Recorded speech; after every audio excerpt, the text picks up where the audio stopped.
I rank where the view is nothing less than phenomenal for how I express and project from my abdominal. The only view better, both my daddy and my mama know. No living parents, my sons give me balance. My wife is my serenity, this mic is my identity. The world is foul enough, that's why I write without obscenities. Provoking danger with broken language and spoken anguish. Begging to get hurt, why would you ask to go through changes? Yes, Lord, life's a chessboard, master the angles.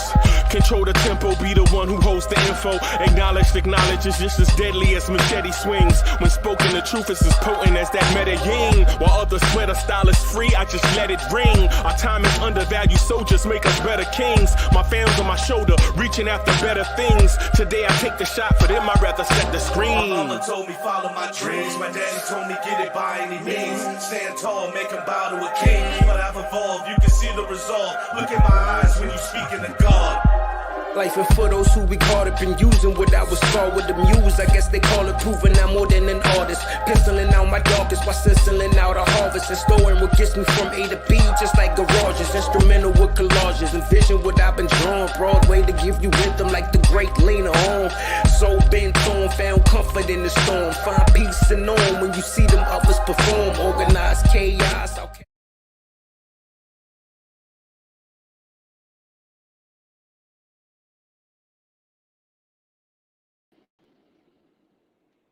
Yo, welcome to the Knicks at Night podcast. I'm your man, Uncle Freezy. I'll soon be joined by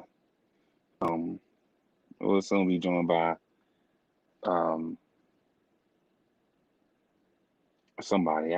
Man, bro, y'all listen, man. This is Deb. I keep forgetting, man. My bad, y'all. My bad, y'all. Keep forgetting the etiquette. Yo, honestly, I don't even know what to say to y'all right now. I'm frustrated. I'm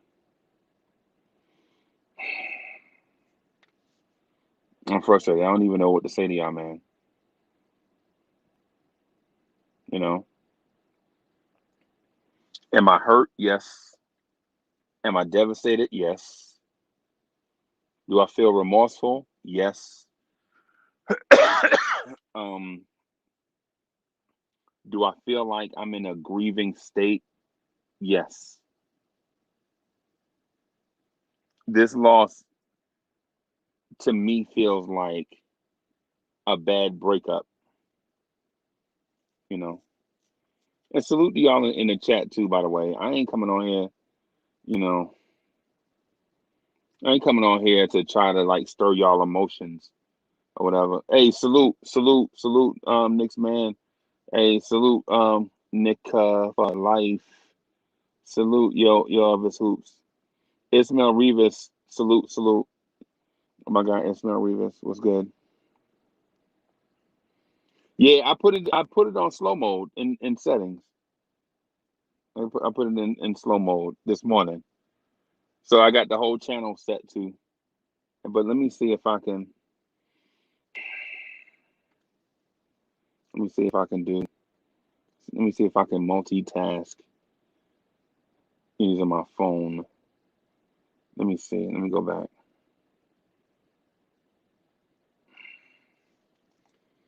Yeah.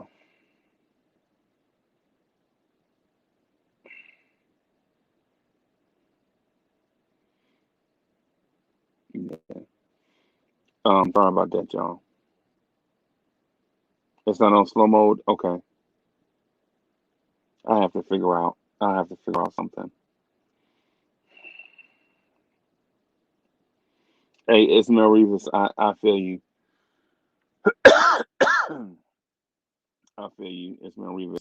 My thing though is, you know, regardless, whoever play for the Knicks, man, I'm a root for them. Right. And I know people, and I know some people don't like that. They call me a homer. You know what I'm saying? They'll call me a homer. Right. But I've been a Knicks fan for too long, man. I've been a hardcore Knicks fan since like '75. I'm to my hardcore. Like as a shorty, I used to write, you know what I'm saying, the names of my favorite players on the back of my t-shirts. My mom used to hate that. Why you keep writing Frazier on the back of your shirt? Your last name Freezy. Yeah, I know. Yeah, I know.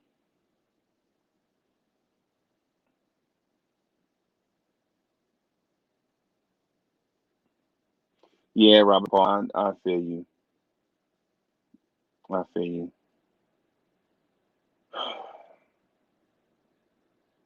Tonight to me is a devastating. It's a devastating loss, man. It's a devastating loss to me. But life goes on. Life goes on, y'all. I don't know how we're gonna move on. You know what I'm saying? Like what direction we're gonna go in as a franchise. The main thing is man, we gotta figure out something. You know? We gotta figure out something, man. I don't want to speculate about the off season because we'll have plenty of time in the off season to do that, right? And I don't want to, you know, go hard on the reason why we lost. There'll be plenty of time for that.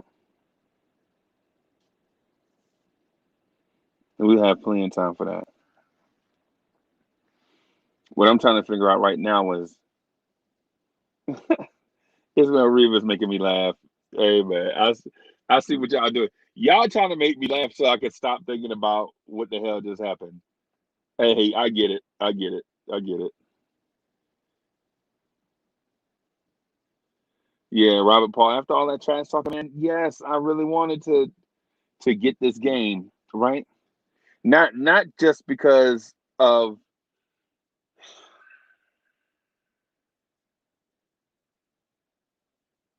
not just for putting lipstick on a pig, but to show the rest of the NBA we have heart, right? Yeah, we have spunk. You remember that? Jimmy has spunk. You know what I'm saying?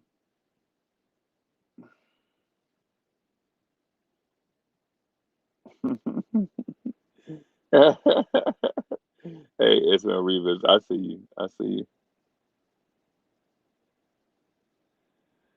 Yeah, yeah. Hey, so mods, don't boot Sports Live in the ATL out the chat right now.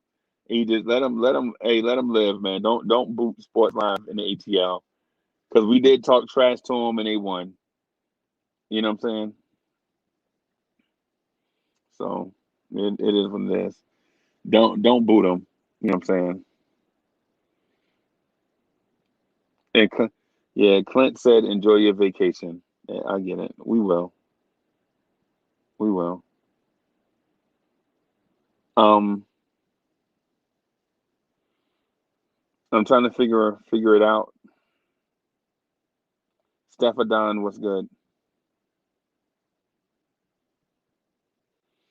Yeah. I just can't figure this out. I don't have answers. I just don't have answers. The questions the questions outweigh the answers at this point. There are too many questions, not enough answers. Um, you know, um,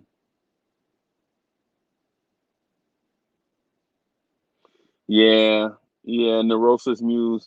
I feel you. We did have a successful season, but just like all great rides, you never want them to come to an end if you're enjoying it.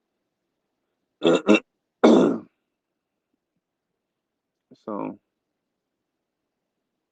yeah, it's puzzling, man. Hey, Chuck, it's puzzling in a sense that we as fans feel like we could have done a better job than the coach, but the coach sees what happens on the inside, and we don't, right? So we always second guess. We always Tuesday morning quarterback. You know, we always Tuesday morning quarterback.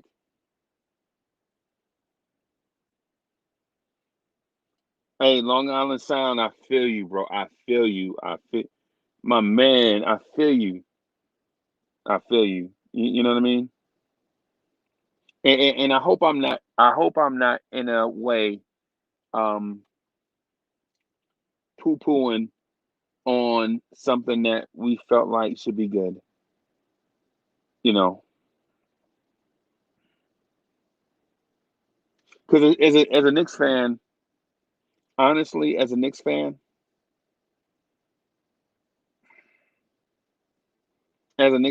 you should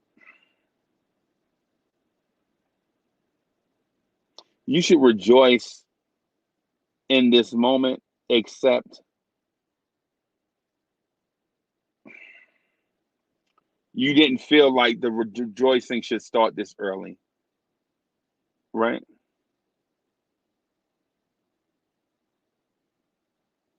Right.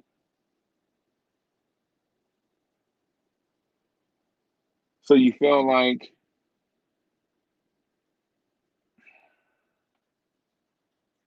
I'm looking for a way to I'm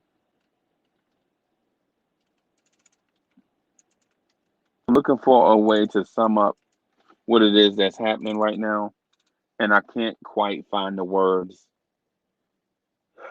to say it. Swaggy OG, I feel you. I feel you. And listen, this is the thing I wanted to say to the chat. I read most of the comments, man, and I understand where a lot of y'all are coming from. I do. Don't think y'all put y'all comments out there and I don't read them. I read the comments, man. I do. You know, some of them know I'm human. Some of them know I don't really feel them in real time, and some of them be spot on and they sober me in the moment. You know how somebody snap you back to reality in the moment? So some of y'all comments do that, and sometimes some of them I just have to think about. You know what I'm saying? Like I'll be like, no lie, I'll be like, yo, Robert Paul said such and such the other day. Now I get what he's saying. Yeah, man, yeah, man. Our minds are the best, bro. Our minds are the best. So I'm working with a vendor, one of my homeboys, working on it with a vendor to I want to get my mods, all of y'all, some shirts. You know what I'm saying? Some mod shirts. And so it's a couple of things that go along with that. First of all, it's the cost because we have a lot of mods. So so it's gonna cost a lot. And then secondly, I got a specific design that I want to do, and I'm working with a vendor right now to do it. You know what I mean? I'm not rich, y'all. I'm not. So I want to show my appreciation for the mods though. So y'all bear with me. You know what I'm saying? When I say I'm gonna do something, I'm gonna do it. Trust me.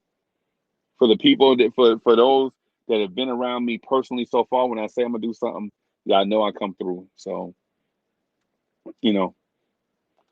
So hey, shout out to my mods, man. All of y'all, I love y'all, man. Thank y'all for protecting the family. Y'all not just protecting me, but y'all protecting everybody that come in here. You know what I'm saying? Everybody that come through the door. Y'all the 18. You know what I'm saying? Shout out to my mods, man. Yeah, man. But on those Knicks though, I don't really know. I don't really know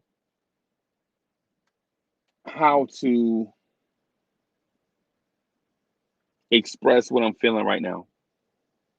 Right? So it's I tell you, man, it's it's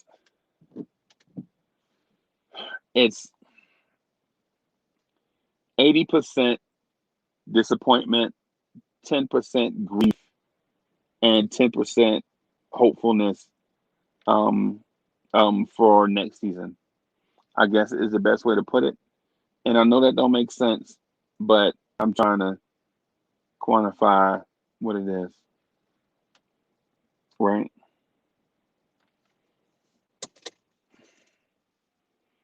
So that's what it is, y'all. I mean,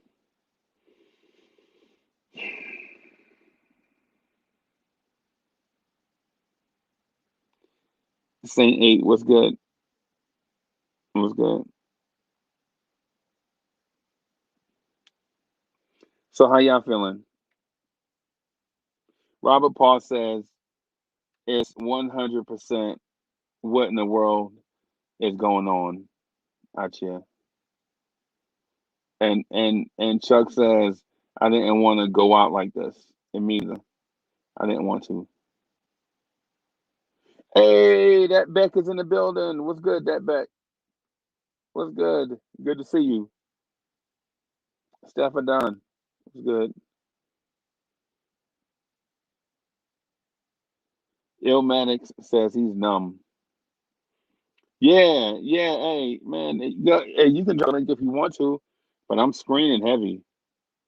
We screening heavy, bro. Illmatic says he's numb right now.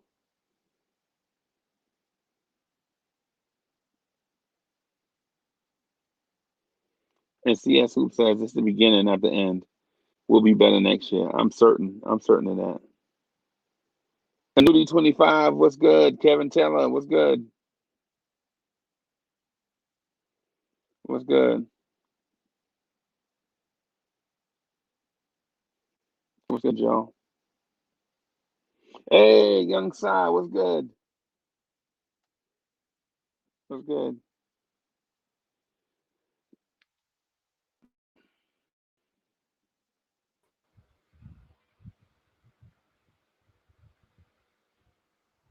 Hello? Pretty Cav, what's good? Uncle Freezy, how are you this evening?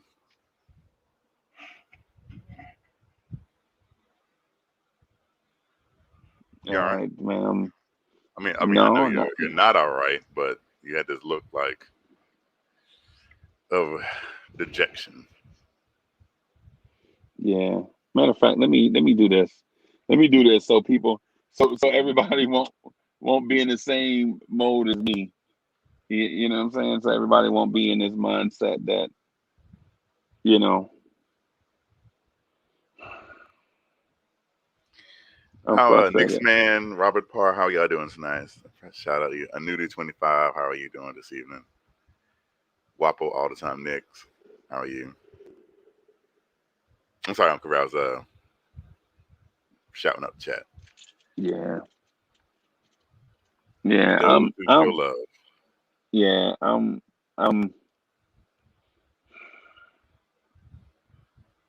frustrated, man. I'm frustrated at Derrick Rose.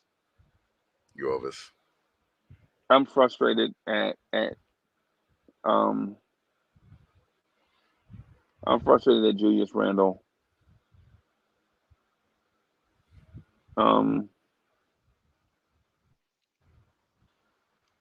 I'm frustrated in a lot of places. Yeah.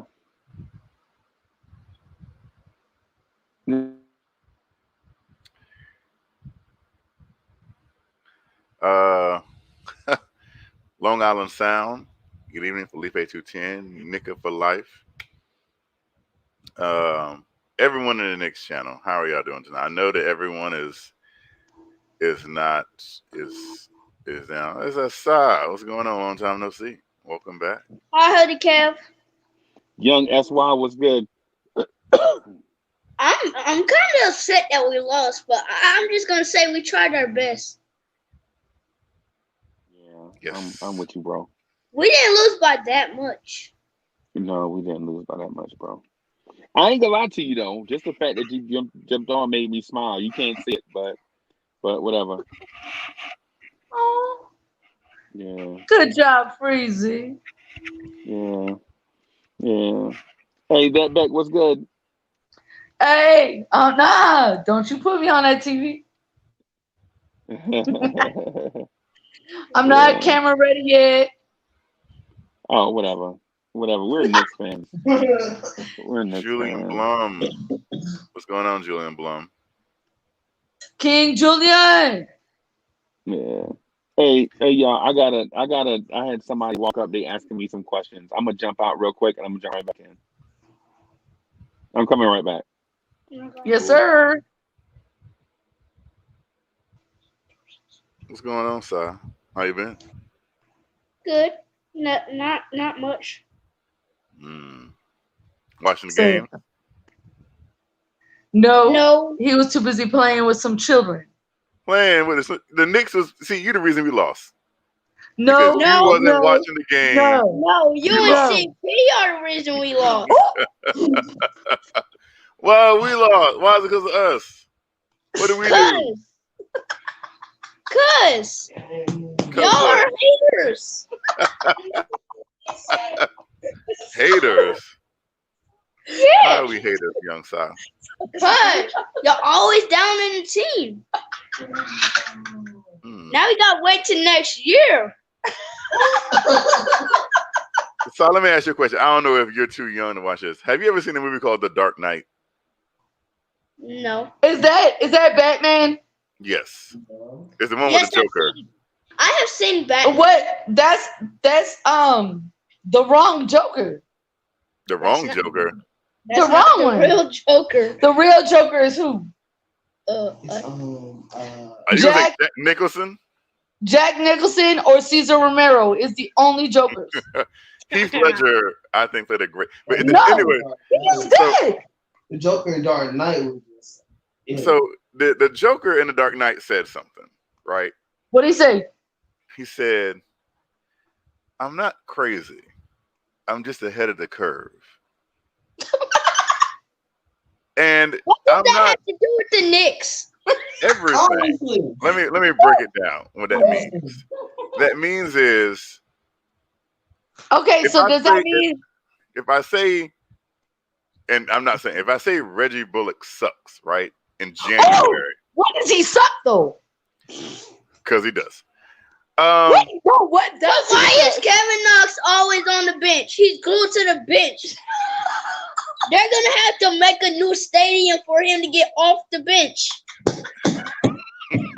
He's always on the bench. You want me to break it down why he's on the bench for you? Because no, Derrick Rose has been doing the most work. Now, what does that have to do with Kevin Knox? So how can you say R.J. Barrett or Alec Burks or Bullock or Emmanuel Quickly? How come he can't say all those other people who didn't help him? Churches. KFC versus Churches. Churches will win. Yes, definitely. Every time. Yes, sir. Here's the thing, right? So I can't. I have loved the Knicks. I've loved this team since 1991. 91. You know how long ago that You was? weren't even born. Listen, unfortunately, I was born in the 80s. Okay? No, you weren't. You said unfortunately you were born in the 80s. Unfortunately, I was born in the 80s. I'm an old man. Okay. He said unfortunately I was born in the 80s. I know you're younger than my mom. So I know that. Okay, fine. That's fine. He could be born in the 80s. Stop. So here's the thing, Si, and this is something that the thing you never ever even mention anything close to a woman's age. I want you to remember that life lesson as you move along. But here's the thing. So I've seen this team when we were truly championship contenders, like with Patrick Ewing and Oakley and Houston and Sprewell. I've seen us go to 2 finals. I've also seen the Isaiah Thomas years. Are you watching your face? The years where we had Larry Brown as a head coach, or Lenny Wilkins who just phoned it in, or Don Chaney. I don't even want to talk about Don Chaney. Wait, I have a question. I'm listening. Yes. What would be your favorite basketball team if you didn't like the Knicks? I If don't it know. was I never thought about it. I'm pretty sure it was Brooklyn Nets. It would not be the Brooklyn Nets. Oh wow! Wow! When I was about 5 years old, my stepfather took me to a basketball game. It was the New York Knicks versus Charlotte Hornets, the original Charlotte Hornets, which then moved to New Orleans. But anyways, I saw Patrick Ewing play in person, and he was amazing. And I thought to myself, this is like the greatest basketball player of all time. I'm going to like this team. And I've been with that team for 30 seasons. We've had our ups and downs. We've had our disagreements over the years. But you always realize this. Next year will come. This pain that we all feel right now in Knicks Nation, it will subside and it will turn into a happiness, a sensation of hopefulness. But it'll hurt right now. It'll hurt. You'll be upset. You'll be mad. You'll want to blame somebody. But remember this, Si. Remember this. It's always darkest before the dawn. Yes, sir. Yes, sir. Life lesson right there. When you think it's dark and you think it's hopeless, the light will come. And for us, there'll be moves. One day we will see a championship. One day there'll be that parade down Broadway. And you'll see orange and blue confetti. That day will come. That's okay. Kev, would you help me with the roll call? You want to do the roll call? Yeah. All right. Where you want to start at? Let's see. Is it going to start with Julian Blum?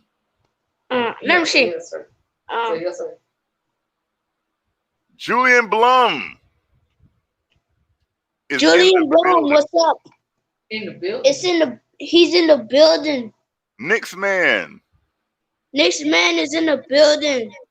Let's see, Kevin Taylor. Kevin Taylor is in the building. We got that energy. Yeah, let's hit them like buttons. Our future gaming. Get them likes up. Sir, listen. All right. RJ Gaming in the building. RJ Gaming in the building. Robert Parr with the orange and blue hearts. Let's go. Robert Parr In the building. Let's see, Yo Elvis is in the building. Yo, Elvis is in the building. Let's see, is that Leslie V? Leslie V is in the building. On fire.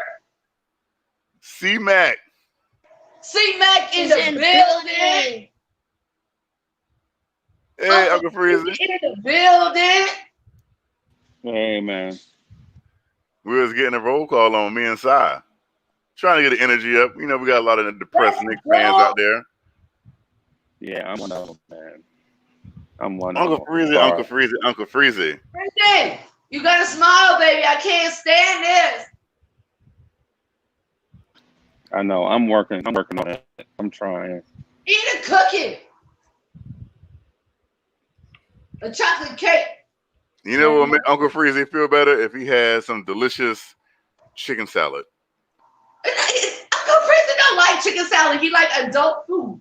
Uncle Freezy loves chicken salad.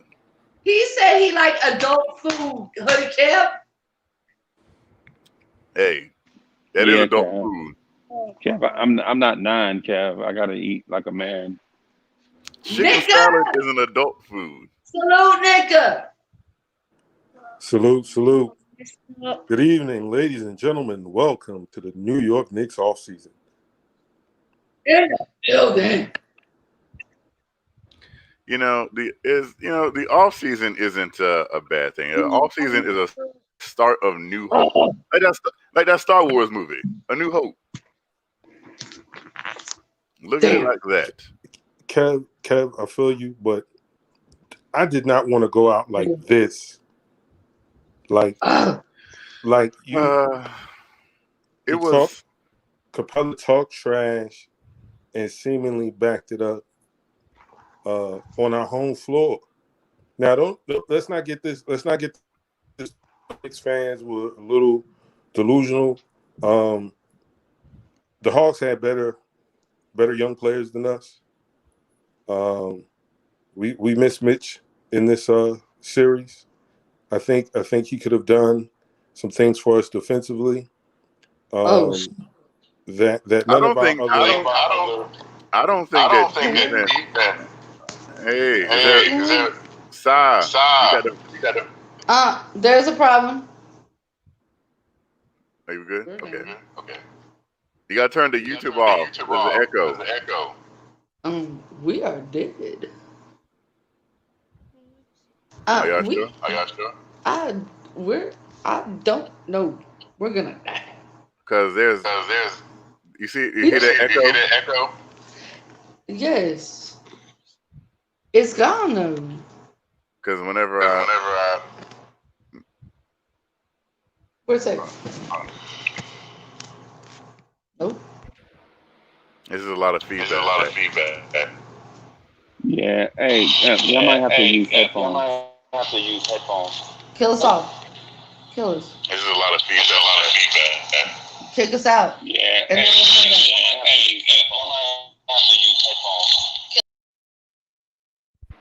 Okay. Chuck Allen, you there? Okay. Right here. So, defense. Oh man, I said something to Uncle Freezy a little while ago, and I want to be true to that. I mean, you think that defense was our problem? I think it was a lot of things, but the main thing, I felt like we could have slowed Atlanta down with Mitchell Robinson because of his freak of nature athleticism, where he could have stunted on trade driving and then be able to get back to guard the big in the post. Because I felt like that really, really killed. And you know what? Our offense didn't do a daggone thing. Because even if we stopped them, our offense was just there we go. And so it was that gave me caution when we were talking about who we wanted to play in the playoffs. Because I'm like, guys, like we were on some luck. Our guys are streaky. A lot of our like Burks, he's streaky. Bullock is streaky. And these are guys that we're counting on. We thought the consistent player would have been Julius Randle. He was an absolute no-show. To my dismay, Tibbs didn't show up either. Okay, you make the Derrick Rose adjustment, but obviously there's going to be some drop off because he was a big part of why the second unit was so successful. You play Frank in that 8 seconds or 10-second play, and I'm thinking to myself, well, if you had that much confidence for him to get in here for this 8 seconds, then why not give him a shot at a little more playing time? Sometimes with coaches, they're stuck in their ways. They're going to do what they're going to do. We're going to ride this till the wheels fall off. We saw that last year with Mike Miller and all of the other coaches that he preceded. Like, whoever's going to win, whoever I feel like is going to allow me to win this game, that's who I'm going to play, and I'm going to ride them to the end. Again, the only thing that hurts is, like, they really said, we're going to do this. And they came in our house and did exactly what they said they were going to do. And I didn't like it. And someone said last night, Trae Young had a punchable face. And that's how I feel. This isn't Chuck, you see, I'm torn right now. Right? Okay. I'm very torn. I would love to unleash Petty Kev upon the world. Kev, the season's over. Go for it. Young But size I off the know, live. Go for it. I know that Knicks fans are in a weird place right now. So I'm torn. And I'm torn because Sa said something. Sa said, this season I came off as a hater. And I had this conversation with a couple of people. Mhm. And that's why I brought the Joker comment. I said, I wasn't crazy. I was just ahead of the time. Right. Everybody else had this false sense, like Alec Burks. No,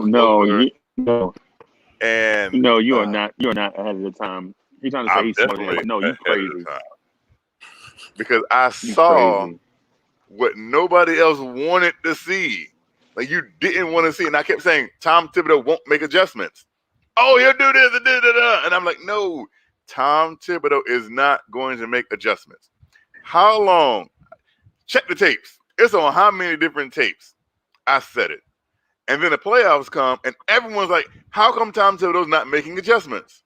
And it's like, I could have sworn I've been saying that for months.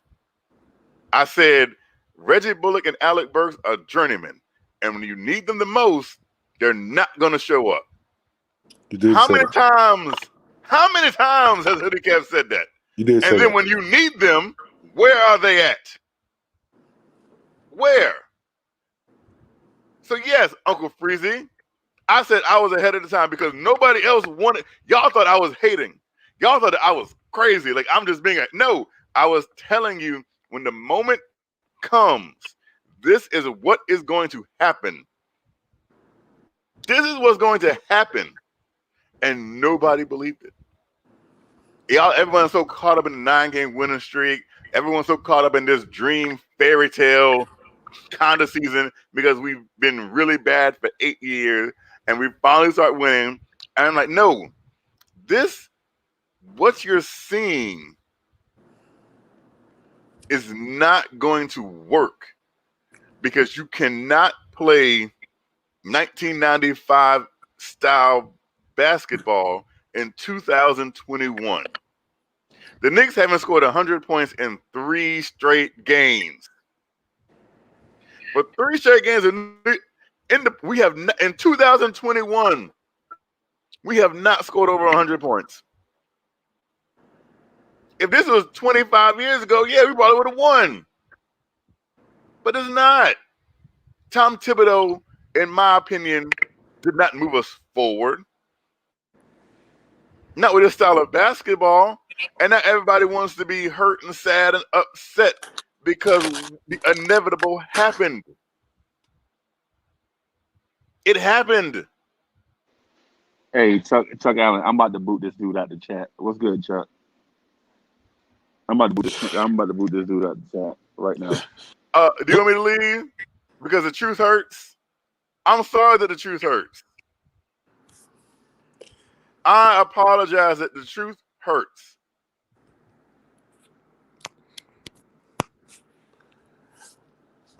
Kev, you weren't wrong. You were saying these things. Of course I wasn't wrong, but that doesn't mean that people want to hear it. They didn't want to hear it then, they didn't want to hear it now. They want to live in their make-believe little bubble. They make them feel good. Hey, Kev, can you stop cutting Chuck Allen off and let him talk?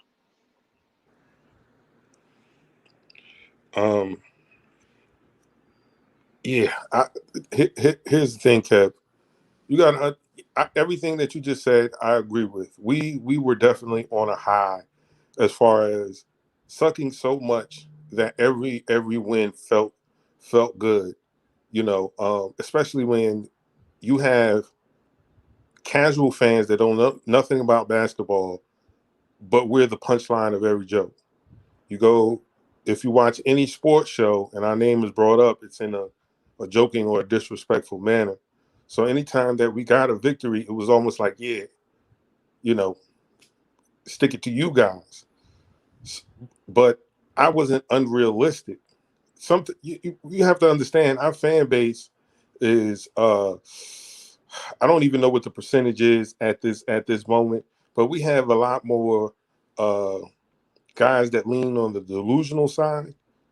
Because in the beginning of the season, it was like, okay, we're going to trade all of these guys with no type of value to this other team for their best player. And I'm like, that's not going to happen. Like it won't even happen on 2K. They're going to ask you to override it. Like it's not going to happen. So, I wasn't under any disillusions. I was just hoping that our guys kind of prove you wrong in the sense that this is the big moment. I'm here in the city, trying not to be a journeyman, trying to make this my permanent residence. So I'm going to show up and show out, and that didn't happen, and that was disappointing. And even like I said with Tibbs, like, bro, you can't be that stubborn. Like, you got to look and see, like, this is what I'm doing is not working.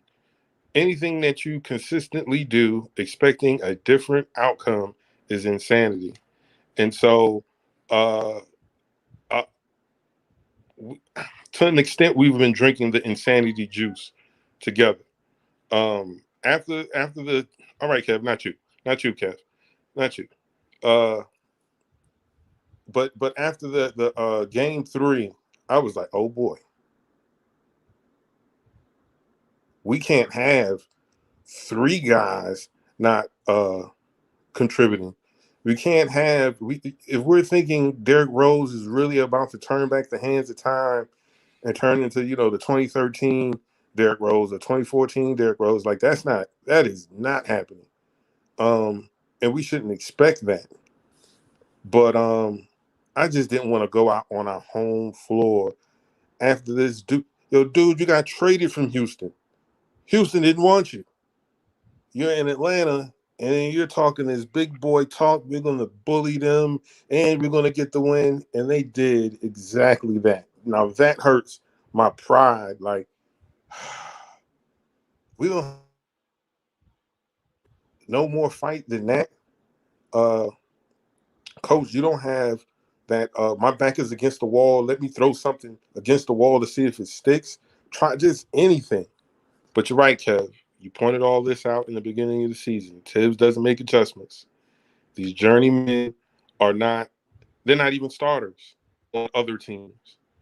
We should not expect them to deliver the clutch like a Dame Lillard or whoever else is a superstar in the league that you want to use in this analogy. But that's basically all I have to say. Like, I'm hurt, but I'm hopeful that the front office sees, listen, we can't do this again. These 1-year journeyman contracts, no, we have to find quality players. Like, we did enough to maybe spark someone who's disgruntled or someone whose contract is about to come up. Like, yo, they're doing something in New York, but I don't know about what happened in the playoffs. That might be a deterrent for some people. Like, dang, the coach didn't do anything. I would like to say one thing first to Sean Cubes, right? There is and to I think he was giving me a compliment and kind of not at the same time, Andre Bryant. So this is the thing. Winning and full out development aren't separate entities. They can be the same thing. Just because you want... Where are my headphones? I don't know. But I don't know why. Hey, y'all know y'all alive, right?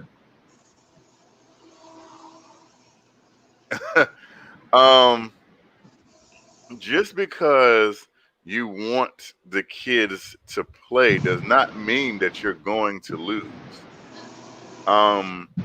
Those winning and developing, look at Memphis. Look at what Memphis is doing. Look at what Phoenix is doing.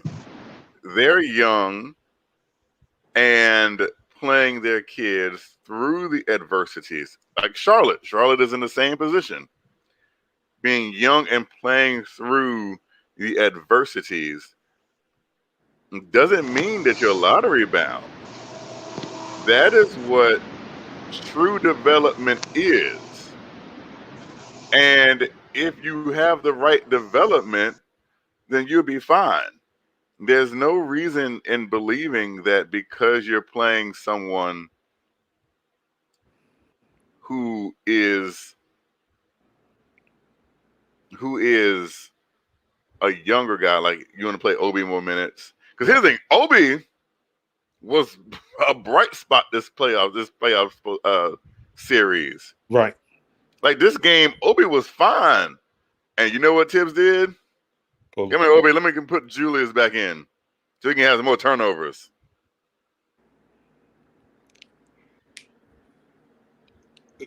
So is that bad? Like,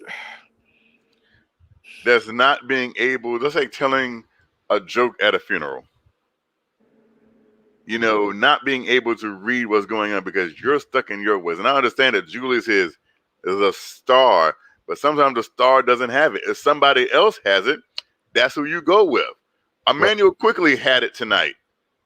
You know how many minutes Emmanuel Quickly played? He played 13. 13. You know who didn't have it? Alec Burks. He played 24 minutes.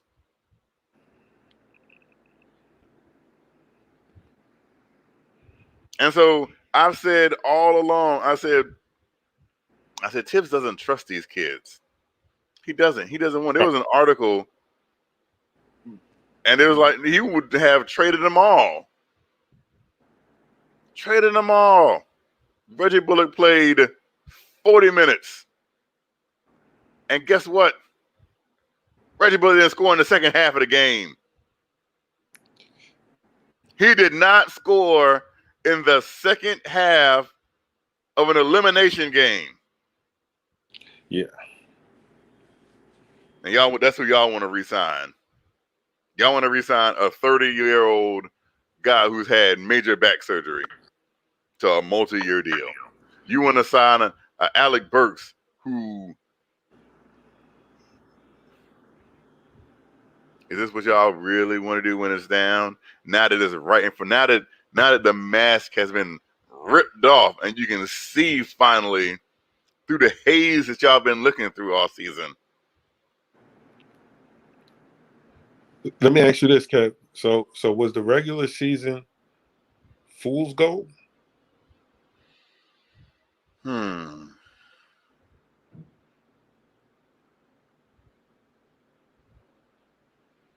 It was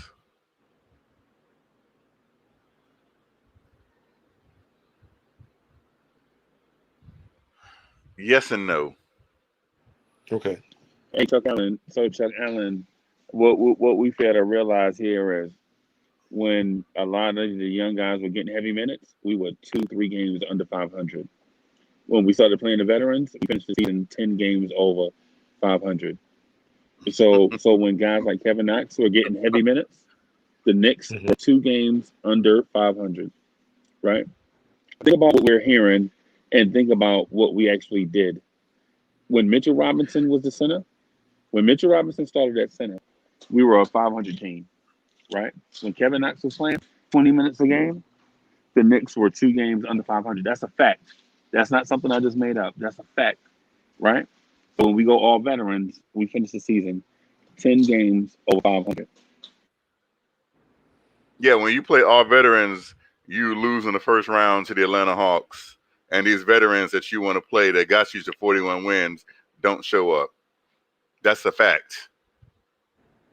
You want to get in on other facts? Because what your facts is that Kevin Knox played 20 minutes a game and the Knicks were under 2 games under 500. Yeah, that's a fact. But let me tell you what got us this. A 9-game winning streak that was basically a facade because we didn't play anyone of any significance during that 9-game winning streak. The schedule worked out for us.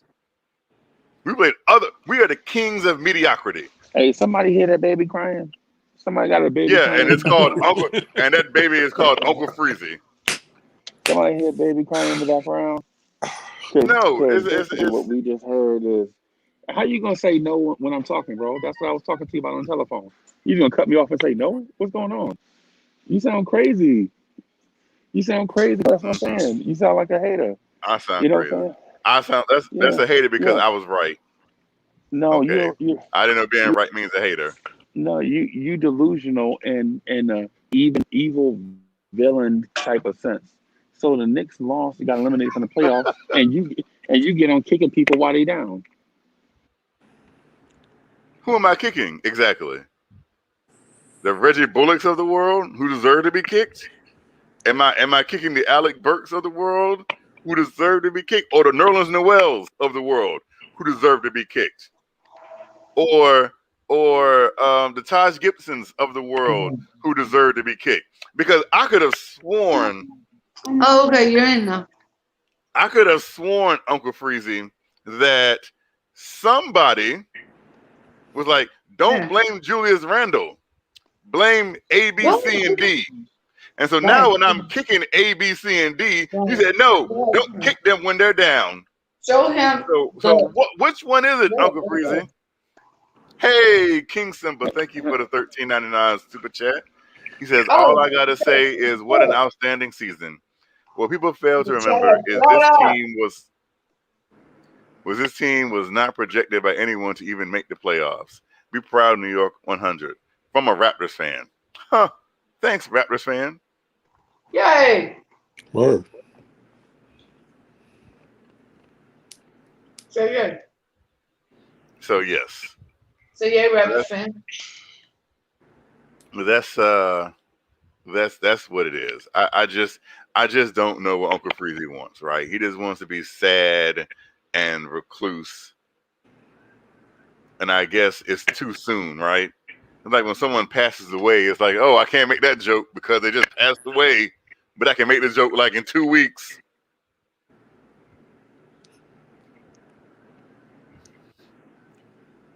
Is it too soon? Okay, it's too soon for me to be bashing Reggie Bullock, I guess. The game just ended 3 hours ago. Let me wait 24 hours to bash Reggie Bullock. To bash Alec Burks for getting 5-6 points in garbage time because he didn't do anything else any other period, any other point of the game.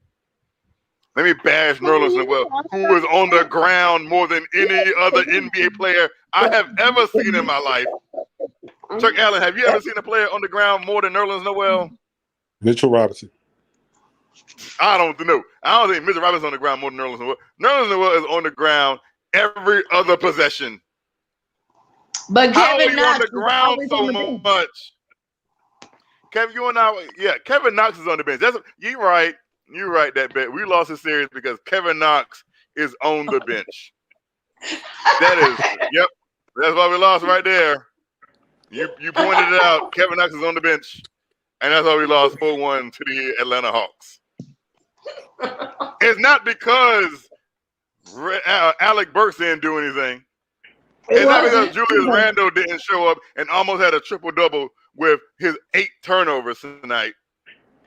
No, we didn't lose because of that. We lost because Kevin Knox was on the bench. Ma, wait. Can I tell you something? All this man eat is turkey wings. Turkey wings. And chicken wings. Chicken wings and Mountain Dew. Grape soda. For real? Orange Fanta. Why? I don't know. Ask him. What did you say, Uncle Freezy? I didn't hear. Anybody hear what he said? Nah, I didn't. He broke up. But, so we have to realize what it is that we have to do. Like, Chuck, what do you think that the Knicks should do this offseason? What would you like for them to do? Definitely find a guard and a wing that that are starters, not guys that perform well off the bench or serviceable. We need a starting point guard and we need a starting wing. I'm gonna give Reggie Bullock a little bit of bit of credit because there were some stretches during the regular season where he played decent. What? But we all know Watch, Reggie Bullock watch that one on there. would not Actually, all be. you have to do is Hey, rinse. that All you have bag, to do is that bag, pour it out. It's just water. that It's bag, just water. It was just water in there. that bag. What? Hey, can y'all go on mute when y'all aren't talking? Sorry. It's all right.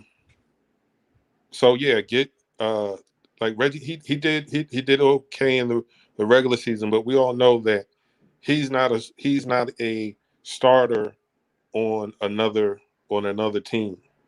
So we have to get someone in that 3 position or that 2 position if we're going to slide RJ to the 3 that can defend, that can shoot, that is consistent, and like I said, most of all that's a starter.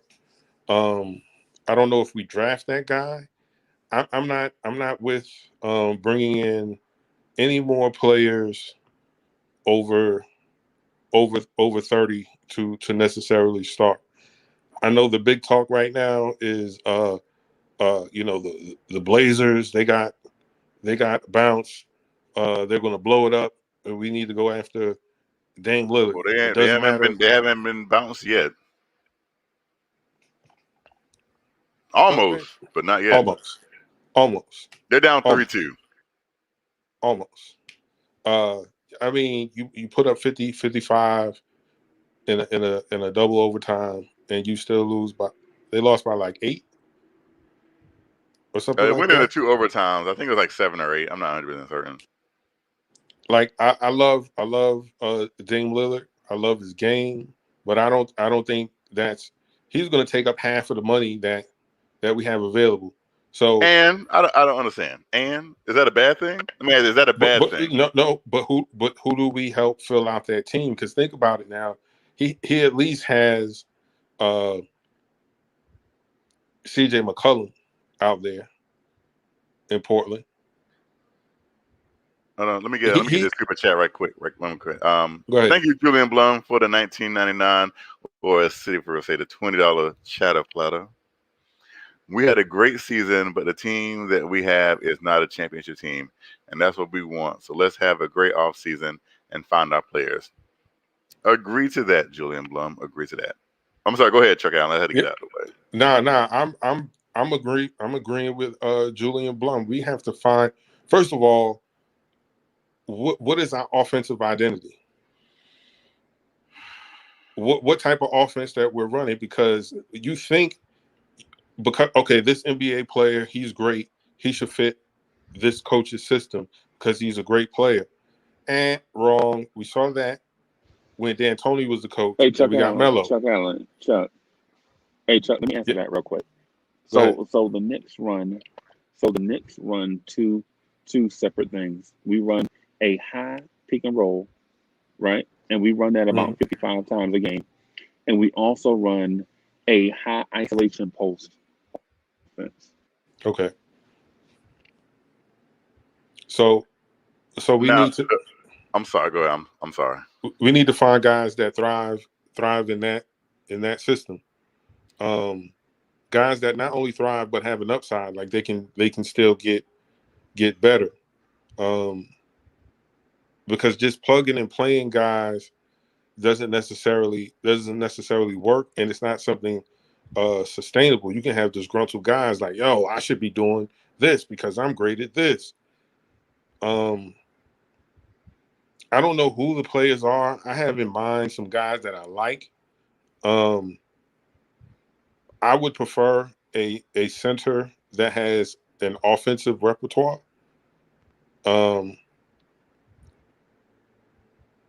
But I don't know if I want to get rid of Mitch because of what he brings on the defensive end.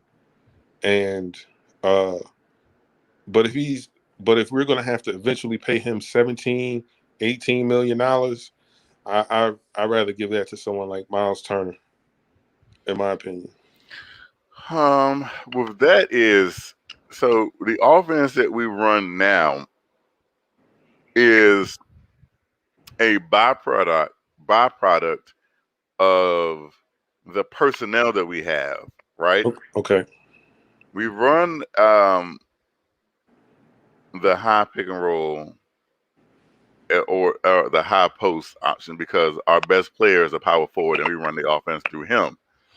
Julius Randle operates in that area, so it gives him the ability to be in the 3-point stance or to have that 3-point option to where he can get his or he can work to facilitate to his teammates out of it, right?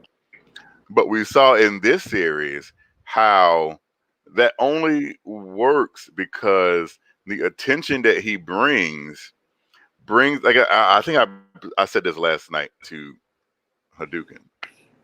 The attention that he brings is the Atlanta Hawks didn't bring in their wing players.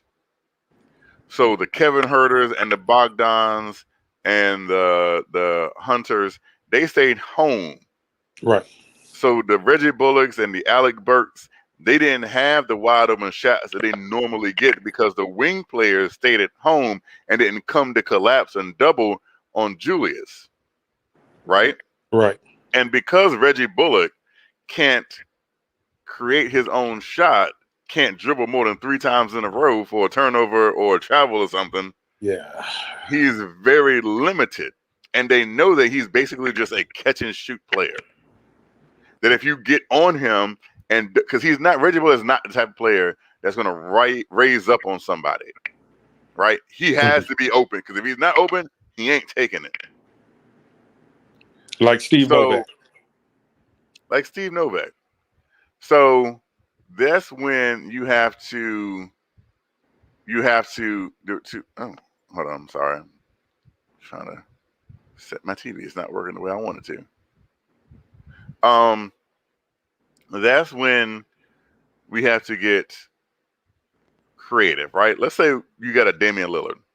Clearly, if you get a Damian Lillard, your entire offense is changing, right? Because you're not going to be running through Julius Randle because Julius Randle's not going to have the ball as much as he's had the ball this season.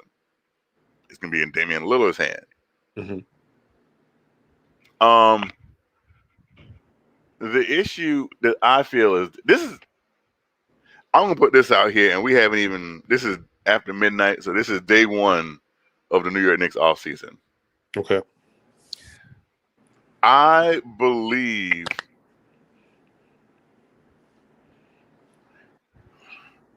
seeing how Leon Rose operates, I don't think there'll be any splashy moves. Now, I brought up a list, right, of the available wing players. I mean, I guess the list starts with Kawhi Leonard. Okay. And even though they lost tonight, I think it'd be really hard pressed for Kawhi to leave the place he fought so hard to get to. Like he fought so hard to get to home with the Clippers. I just don't see him leaving after 2 years. That's just me. So then you don't want anyone over 30. So that means it leaves the next available option is like either Otto Porter or Kelly Oubre. Do you really want one of them? Because Kelly Oubre basically came out the other day himself and like, I think I can get $20 million. Oh. You better pay Kelly Oubre. If Leon Rose paid Kelly Oubre $20 million, who if Leon Rose paid Kelly Oubre $20 million? I don't know what I'm going to do.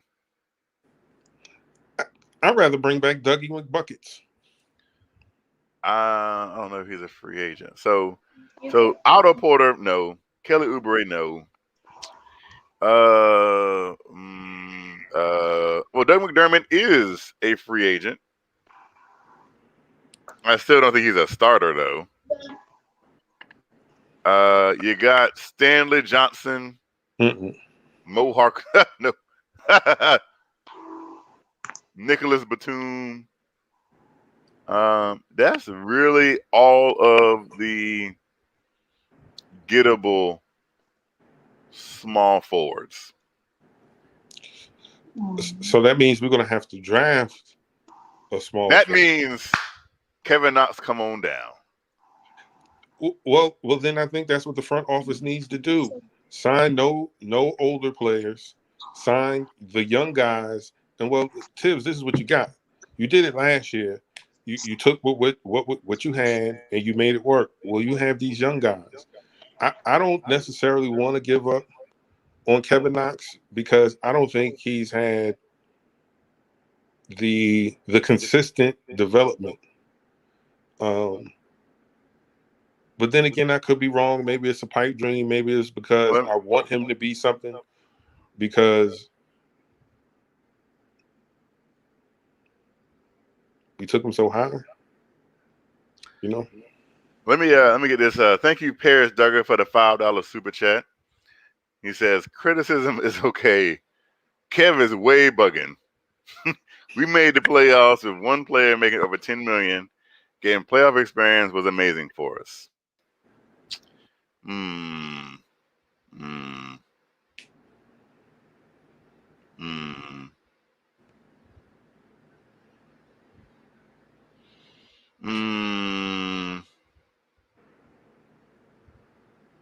Thank you, Julian Blum, for taking up for me.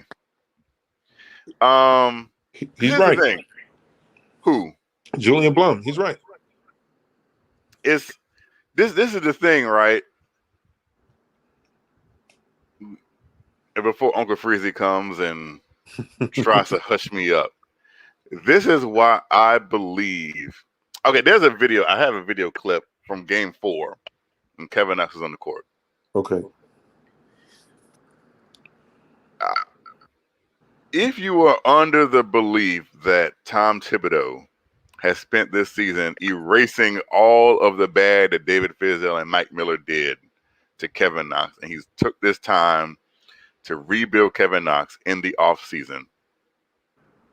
Because the New York Knicks here's the thing. The Knicks have to make a move.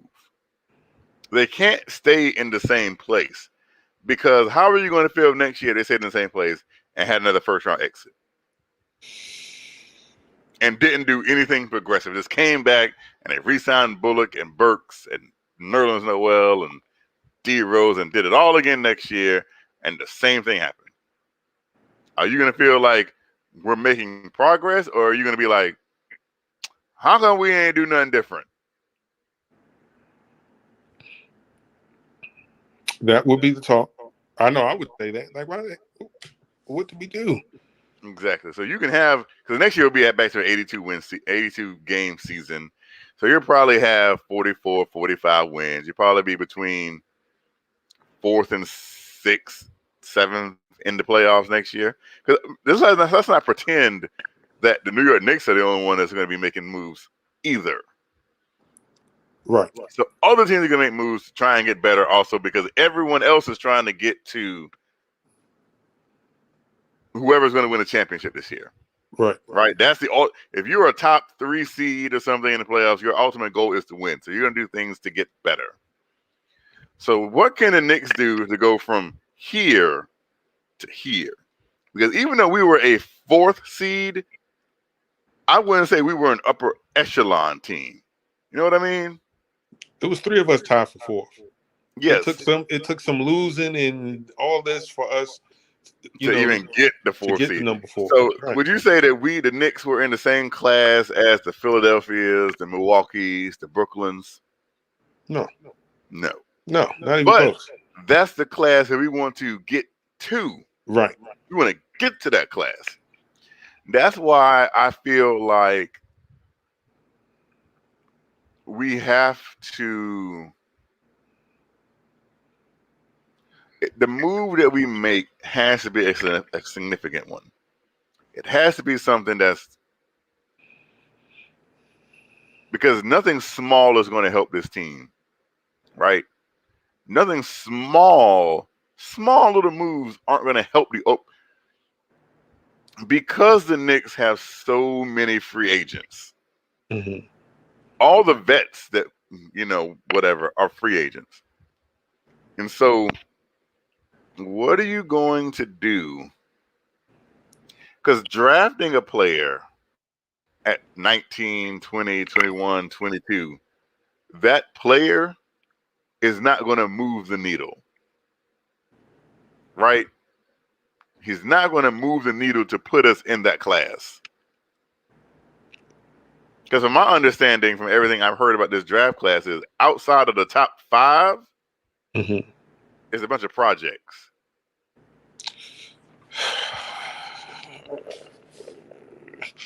Do we need more of those? Like, how many of those are we going to go through? Exactly. That's why I said that's drafting a player at 20 isn't going to do anything to get the Knicks to the next level.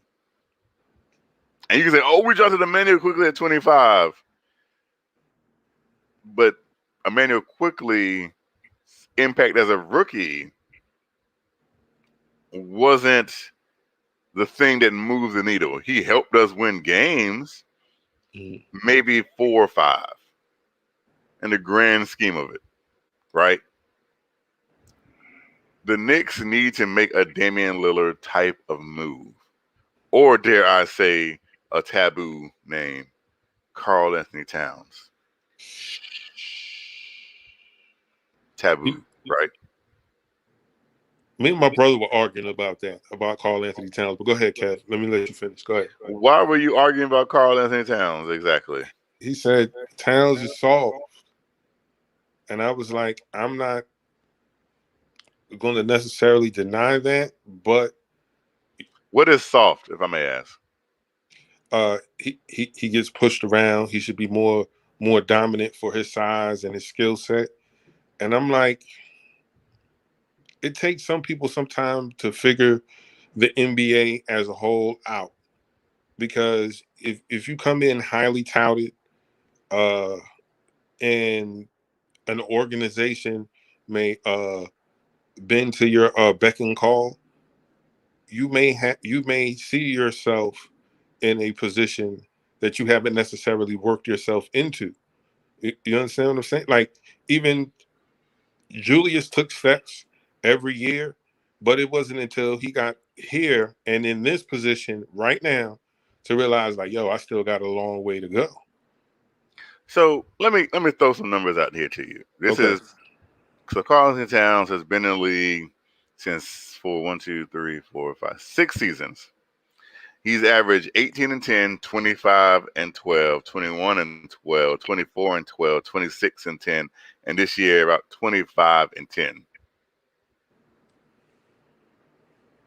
Those are his season averages. So basically, Karl Anthony Towns wakes up every day and is like, I'm going to get me about 25 points and 12 rebounds a game. And we're saying that he's soft and not dominant. But yet he's literally a center averaging the same amount, basically, as Joel Embiid and Nikola Jokic. Think about that for a second. I think he might be putting up better numbers than Nikola Jokic has for his career. I think Karl Anthony Towns is a talent. The one point that my brother brought up was the time that they played Philly and Joel Embiid made him look little, and that's hard. You know what I'm saying? Karl Anthony Towns is a big boy, but then again, Joel Embiid is a much bigger boy, and I think his talent is just a few levels higher when he's healthy. Joel Embiid is a hard guy to stop. And I think also sometimes, even with coaches, like, you have these preconceived notions about people. And so you hold them to that thing that's in your mind, whether it be true or not. And you just, you keep saying it over and over, and you convince yourself, like, yo, this dude is soft. Yo, he don't do this like that person. And I'm like, well, sir, there's only one Michael Jordan. There's only one Shawn Kemp. There's only one Shaquille O'Neal. You can tell me people may remind you of that, but they'll never be that. Those guys are who they are and did what they did. I think Karl, to get him, what would you be willing to give up? Anybody? Are you asking me that? I'm yeah, Kev, me and you talking. I don't care Oh. what nobody in the chat saying. I don't care what how nobody feels. Let's have this conversation. The season is literally over. We're in the first hour of our off season. So who would you be willing to give up? Because you can't. It's not going to be a popular take. I can tell you that. If I said this to Uncle Freezy, I said this is on tape. I said, if it takes me trading Julius Randle to get Karl Anthony Towns, I would do that every day and twice on Sunday. That easy. So Uncle Freezy wants to do the same thing next year, and be sad again 1 year from now. That's what Uncle Freezy wants to do. He wants to be sad every beginning of June. Is that what you want to do, Uncle Freezy? Stop putting words in my mouth, man. Just talk your talk. Talk your talk. Be a G. I am being a G because a G is when someone says something to someone. I guess I'm supposed to just ignore that it was said. Like, oh, he's not talking about me. Die easy, because I want to upgrade the talent on the team. I guess that's what die easy means, right? I don't know.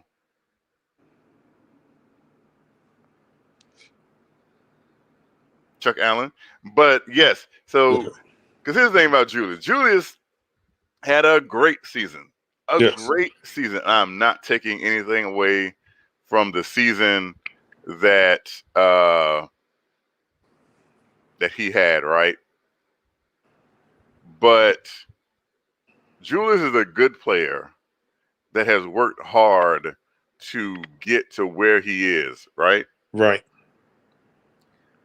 Karl Anthony Towns is just naturally gifted to be where he is right now. Think about that for a second. Julius Randle had to work hard to get to where he is. And Karl Anthony Towns is just naturally gifted to be where he is. Okay. I understand exactly what that means. You know what I mean? Like if Karl Anthony Towns were to put in that kind of where he would be, but is because if we got Karl Anthony Towns, he'd be the best player that we've had. Karl Anthony Towns would be the best player the New York Knicks have had since Patrick Ewing wore a Knicks jersey. Yeah, I'll have to agree with you on that. Well, and this ain't even with Melo. I was about to say even with Stephon Marbury, even with that's about the only two. Yeah. Karl Anthony Towns is just that special. And we're not getting him at 28 like we did Melo. We're getting him at like 25. Okay. And this is why I would trade Julius Randle right now. Because if I'm Leon Rose, I drafted Obi Toppin. I was ecstatic when I drafted Obi Toppin. I did not know Julius Randle was going to have this season, but it's good. It worked out because his trade value is through the roof.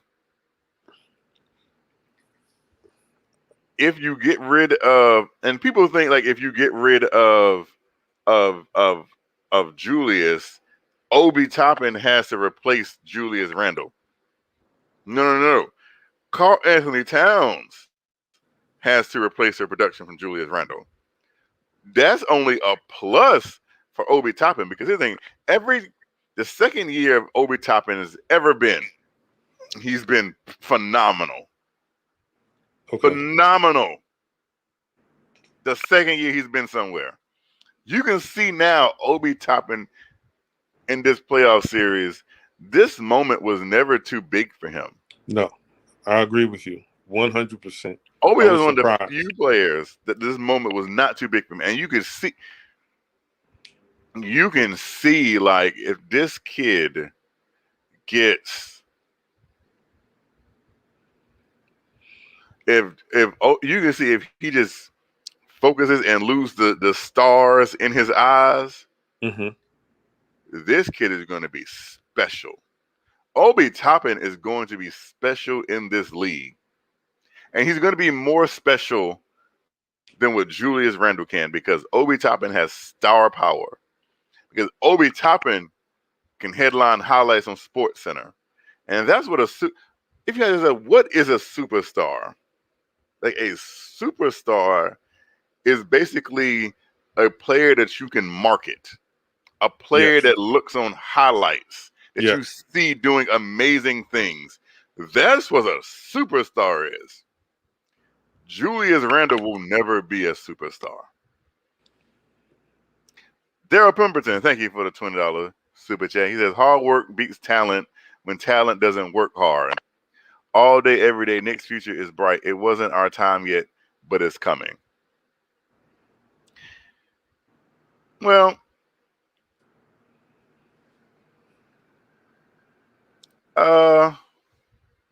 Andre Bryant, Tim Duncan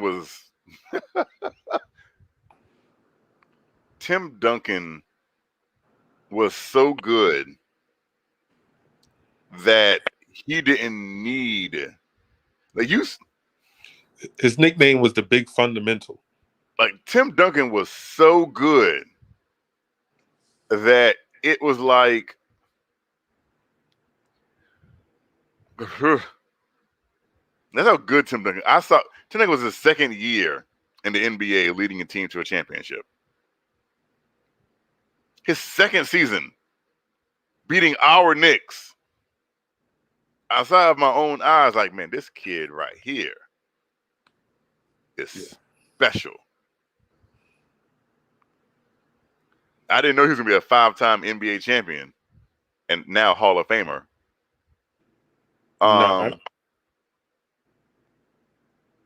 Juju Dennis, we appreciate that.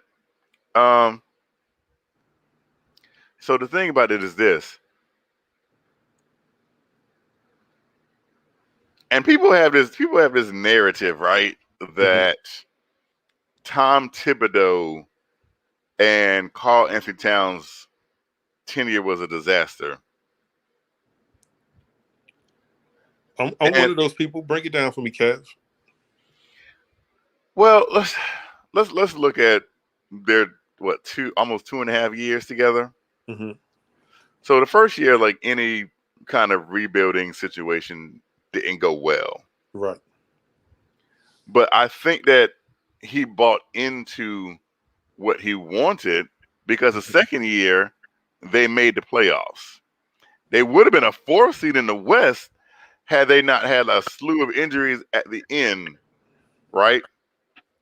So this is when the narrative gets, this is where the narrative gets kind of watered down. You didn't hear anything from Karl Anthony Towns about Tom Thibodeau, and you didn't hear anything from Tom Thibodeau about Karl Anthony Towns. Who did you hear from? You didn't hear anything from Andrew Wiggins. Who did you hear anything saying there was problems? Media. It wasn't even the media.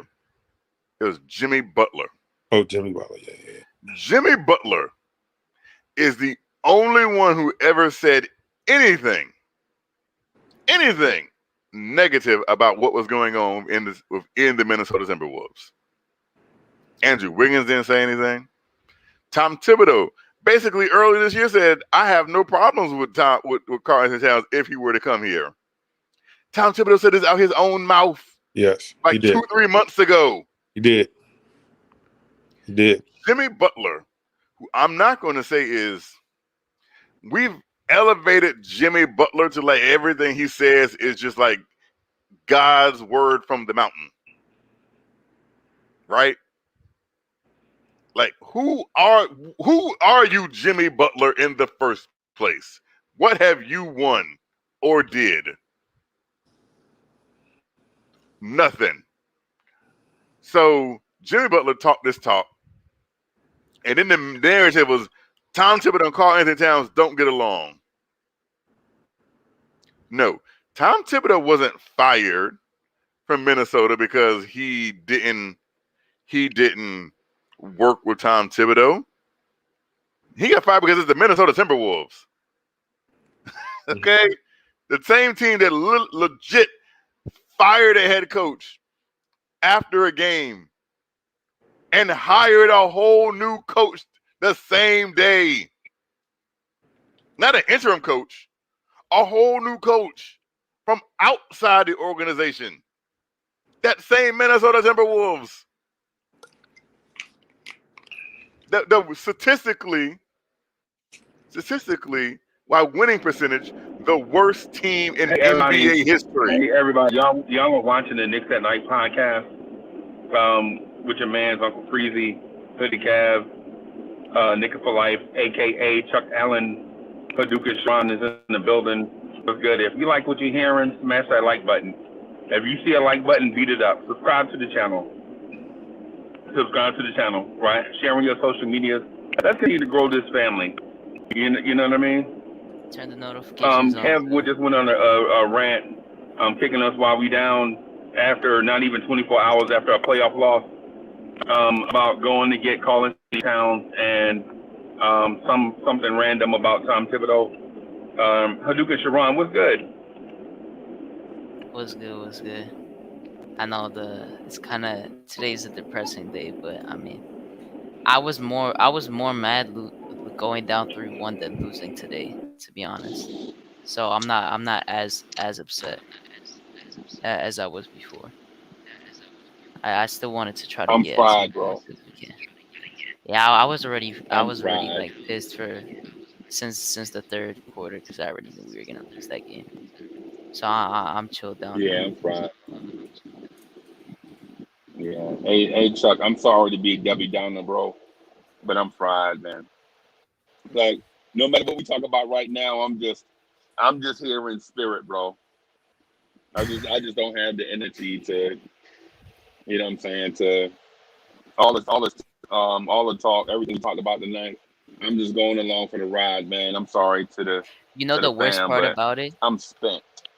You know the worst part about it? It's like I'm kicking us all down while we're already down, but Joel Embiid is injured, and if we did go to the second round, we had a good we could have stood a bigger chance than we did before if Embiid played. We got past this round, so that's one thing that I thought about today. Yeah, and I'm sorry for interrupting Kev's point, man, because he was making some good points. I ain't gonna lie to you though. Emotionally, I'm trying to get invested. I just can't. And it's nothing against City Cav. It's just we lost the playoff game, and I'm like Alfred Payton right now. I'm just emotionally just checked out.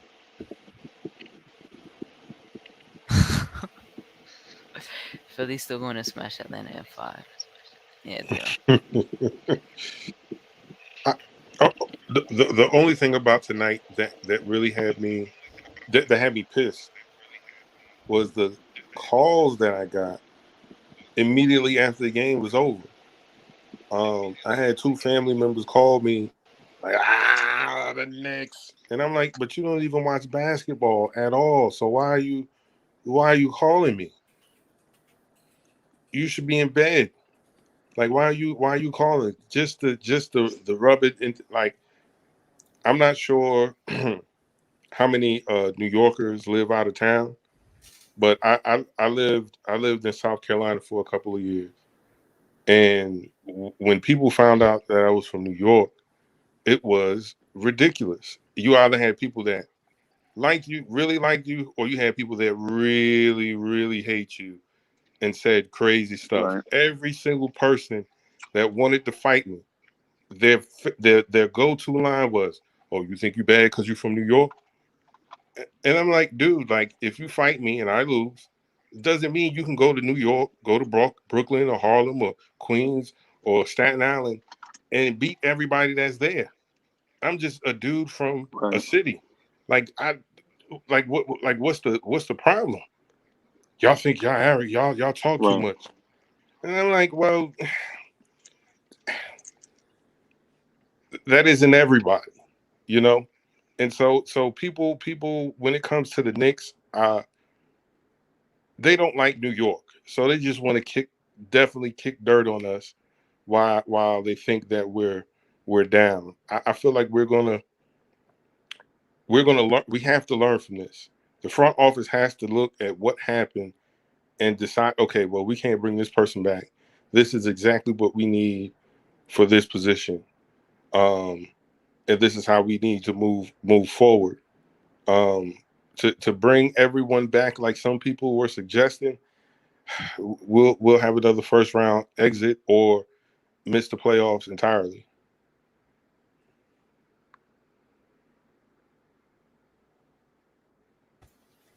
I'm listen. I'm right there with you. This would be, as I said the other night, I think last night. This is the most important offseason Leon Rose will have as president of basketball. I've been saying the same, 100%. In his whole contract, this is the most important one. And if he does not get it right this offseason,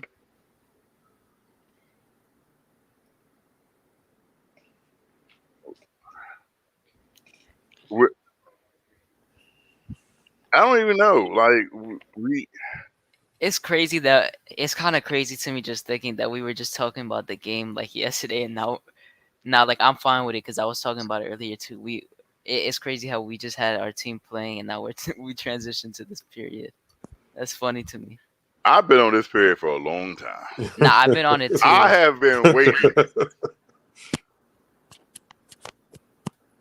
I like it though because you like I saw Bradley Beal. He was asked in his post game like, how do you feel your future is with this team? He was like, He was like, yeah. He was like giving credit to Scott Brooks and the season they had, but he didn't answer the question. He just didn't answer. So I don't know. It's gonna be interesting to see which stars are disgruntled in this offseason because they're gonna start back the season in the middle of October. The lottery is in like the lottery is on the 22nd this month, and then the draft is next month on the 23rd. So it's kind of compacted in a way. So it's kind of good this year, to be honest. Let me ask both of y'all a question. When y'all look at this team, do y'all think we're trending in the right direction, meaning we're building towards something, or we're a couple pieces away from competing from a championship? Because sometimes when I read the chat and I talk to some Knicks fans, it's completely divided. Like, oh no, we add this person, we add that person, we're going to the chip. I feel like we don't have, like, we're still ascending. Like we had an amazing year. So don't get me wrong. So the Knicks fans that are out there listening, yo, we had a great year, a year that no one expected, and it's beautiful. But this series showed me that we have a lot of holes. Not only with the players, but maybe the coaching staff. Maybe they might need to bring someone a little more offensive minded, creative to the staff. I know someone had said that Johnny Bryant was running the offense, but I don't know. It looked kind of stagnant, and maybe that could be just because of the pieces. But my question again is: are we trending in the right direction, meaning building toward a chip in the next, 3 to 4 years, or are we a few pieces away from competing right now? I mean, a few is definitely where it's. I don't think we're one piece away. I think it is a few. It depends what. I mean, it depends what the pieces are, right? And we have to look at. Are you talking about next season? Yes. Or like 2-3 years? Because we're talking about the off season and getting because the off season is right around the corner, like Hadouken just said. The lottery is at the end of this month, and then the draft is Next month. next month. So we're getting ready. We're getting prepared for next season, and is the mindset that we're just getting better pieces, and we're going to continue to build off of those pieces, or we're going to be trying to swing for the fences. Well, those that is this. It depends on what those pieces are, right? Okay. The free agent. This is why I don't know which reporter it was. No, listen. If there's one voice to trust in basketball, is Adrian Wojnarowski. Shams also. Those are probably the two. If Shams and Woj say something, you know it's true, right? So Woj basically came out and said the Knicks really aren't going to be that bigger players in free agency, but they are going to do everything in their power to trade for a superstar. So I feel like if Woj said this, like, okay, well then that's the game plan. So that doesn't mean necessarily that you can't go out there and sign somebody and then make a big trade. So it all depends on this. Like free agents, and I told you the wing free agents, they ain't none to really be excited about.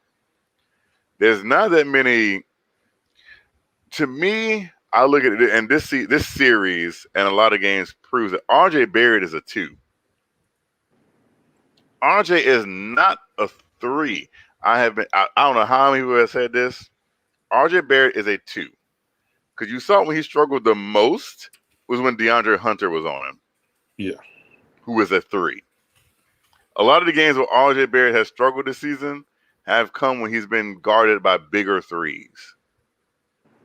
RJ Barrett is a 2. RJ Barrett excels when he can play bully ball with smaller guards. That's when RJ's at his best. Don't make RJ into this jump shooter. Just because he can hit at I do not want RJ Barrett shooting 7-8 threes a game. If he shoots 4, 5, okay, but I want to see him primarily going to the hole. I want to see him getting to the free throw line more often. That's the game that RJ Barrett should be playing. But when he's just standing around on the perimeter, that's not his game. So if you don't think that Kawhi Leonard is coming to here, which I don't, never have, never will.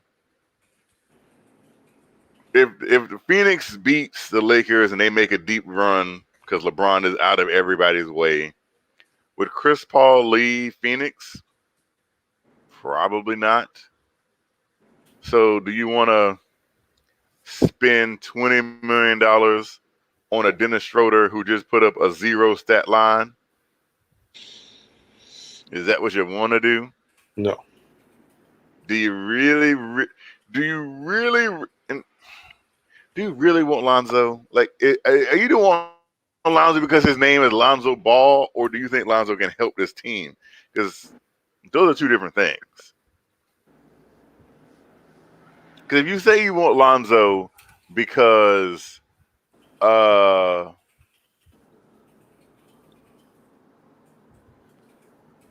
the name and some of the highlights and blah, blah, blah, blah, blah, and because everybody else says Lonzo, because Lonzo Ball, I don't think he'll work with Tibbs. Well, personally, I think Lonzo's going to Chicago. My personal opinion. And so those are the only options. Now, Schroeder, of all of the available free agent options, if he's like, if you can get him for less than $20 million, I'd be more okay with Schroeder. Just because I think defensively, he is okay. Good. He's actually better than okay. He's a very good defender for the point guard position. Mm-hmm. Now, another player that's no one is really talking about is Spencer Dinwiddie.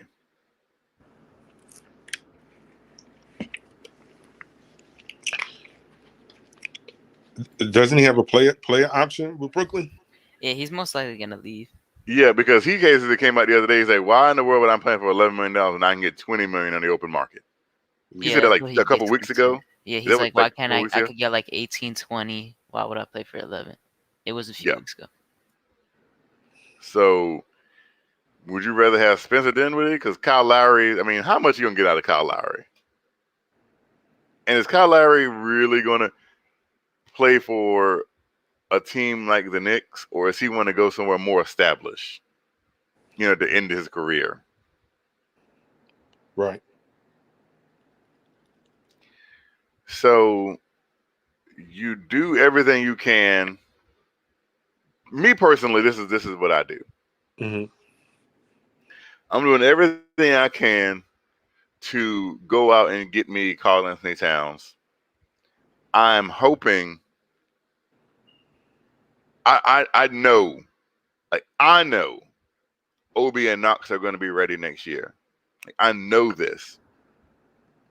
Yeah, I heard you saying about something about Obi being a star. That's when I came in, so I didn't really hear. And I Yes, heard you I talking about think Cat Obi again Toppin. for I the think a Obi millionth time. Toppin is going to be just. I think he's gonna be a late, just like Julius in a way, except Julius came into the league earlier, but he's gonna be like a good player later on, especially next season. I think is where he's gonna explode.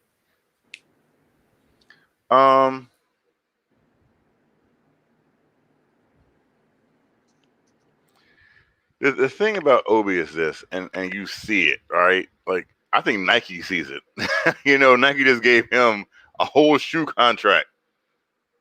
Who does that? Who gets a Jordan contract when you are a bench player playing like 13 minutes a game? Like the star potential is there.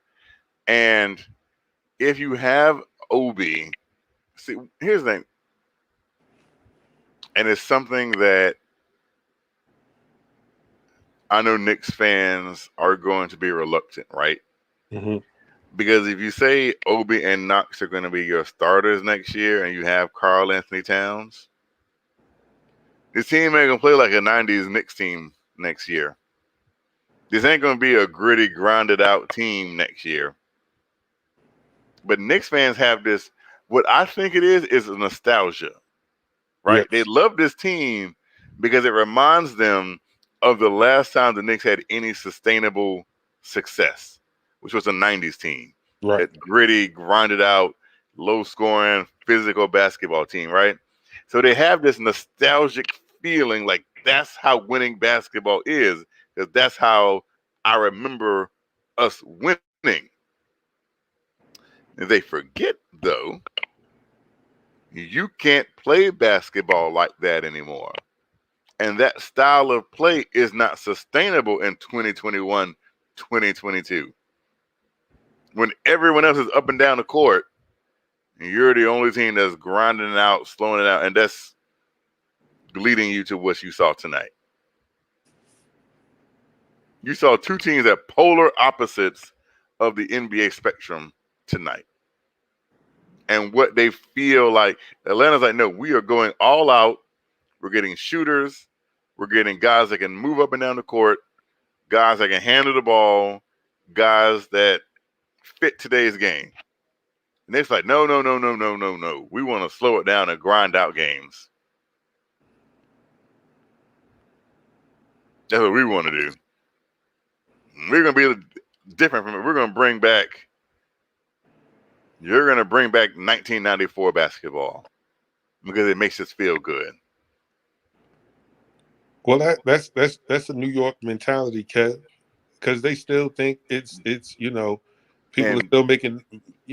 That's why Griselda is so big, with a lot of New Yorkers, because it sounds like that mid '90s grimy rap, and I'm like, well, it's times have moved on. Like these guys do what they do, but they're never going to be where y'all want them to be. Like, oh, how come they're not on the chart? Because music has changed, like Atlanta. Atlanta is everybody in Atlanta pops off because that's where the sound is right now. So if we want to be a competitive team, then we're going to have to take on some of the traits of what's going on right now. And you're right, that slow we just look so dated. Let me say that. We look dated. Exactly. And I'm going to quote Thanos. The hardest choices take the greatest wills. If we are going to be successful, then we have to get out of this mindset that the only way to win, like beautiful basketball, is not gritty, grinded out. That's not beautiful basketball. It wasn't beautiful basketball when we were doing it and being successful in the 90s. Yeah. You know, it worked because that's the era that we played in. Right. But even that backfired on us in 94. But you have to become more modern. You have to move forward. I think Leon Rose knows that, right? That's why he got Obi Toppin and Emmanuel quickly. Because you ain't going to tell me not one day no one will ever convince me. Tom Thibodeau's like, you know what? I think this Obi Toppin kid really fits my style. There's Emmanuel quickly. That's my kind of player right there. You ain't going to tell me that Tom Thibodeau was like, yep, get me Obi in it quickly. He might have come out and said, Leon Rose like, hey, I'm going to get Obi Toppin. You know, and Tom Thibodeau was like, oh, that's what you're going to do? Watch me play him 12 minutes a game. You go ahead and get him and see what I'm going to do. Well, then that's a. You know what? I don't think anyone foresaw what would happen this season, because I think that's why they picked Tom Thibodeau. Because if you remember, like, he almost didn't have the job because they couldn't agree on the contract. Like, the Knicks wanted to do 3 years, but he wanted more. Because I felt like they were going to do what they did with Mark Jackson. Have a guy come in, establish an identity, make it attractive to free agents, and then get the coach that's going to take them over the top, that's going to actually take them to the championship. You can't if it didn't work for you when you had better talent than what you had here in New York, then bro, you got to make some changes. You got to take a look at yourself and make that change. You know what I mean? So I don't know. Even if we had a whole bunch of young players, I don't know. Tom, I don't know. Let me back off of that. Let me not say that just yet. No, put it out there.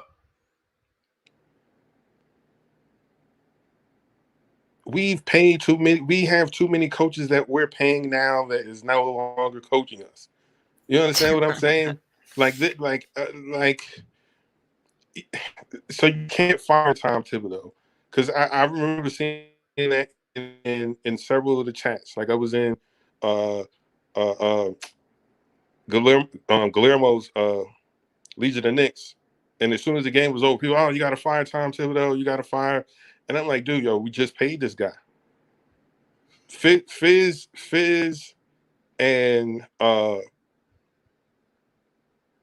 Phil Jackson got away with highway robbery. They stuck the Knicks up in front of the world, and there was nothing we could do about it. Like, they came in and did piss poor jobs, knowing that, you know what, if they fire me, I'm still going to get paid. And I feel like that's why Tibbs wanted that for that extra year. Like, okay, if I get this team to a certain point, they're going to boot me. So I'm going to make sure I have my money as I figure out what I'm going to do next. You know what I mean? That's how.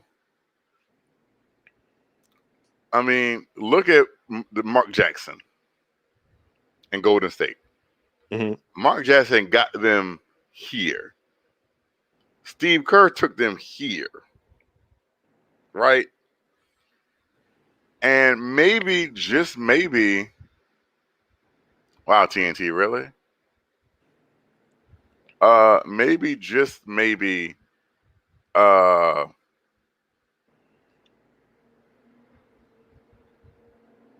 what Tom Thibodeau is. Maybe Tom Thibodeau just here to lay the foundation. Maybe he's here to groom. I personally think that Johnny Bryant is the coach in waiting. I personally think that because Johnny Bryant was the first coach Leon Rose hired under Tom Thibodeau. And we were all, I think everybody was like, who is Johnny Bryant? Who is this 34-year-old kid? Right. From Utah. And you know Tom Thibodeau didn't really know him like that. So it's kind of like, what's going on here? But I really think that Leon Rose wants him to be groomed to be the next head coach. And it's kind of how Jeff Van Gundy was to Pat Riley. Right. Yeah. You know, Pat Riley was, that older veteran coach, been around, whatever. Jeff Van Gundy was a young assistant. I mean, granted, the situation was weird because, Pat Riley left by fax.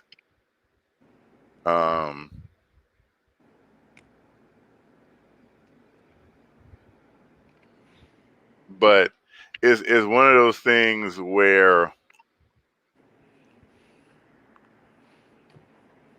maybe Tom Thibodeau just here for the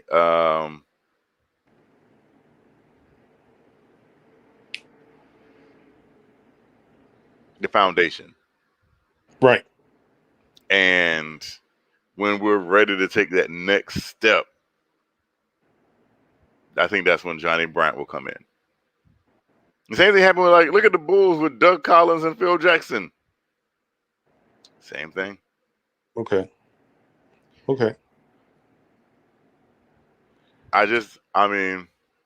But what do you do with the players in the meantime until you get to that point? Because if the coach has a certain philosophy, and I hate to keep going back to the Melo era, but we all knew what D'Antoni's offense was.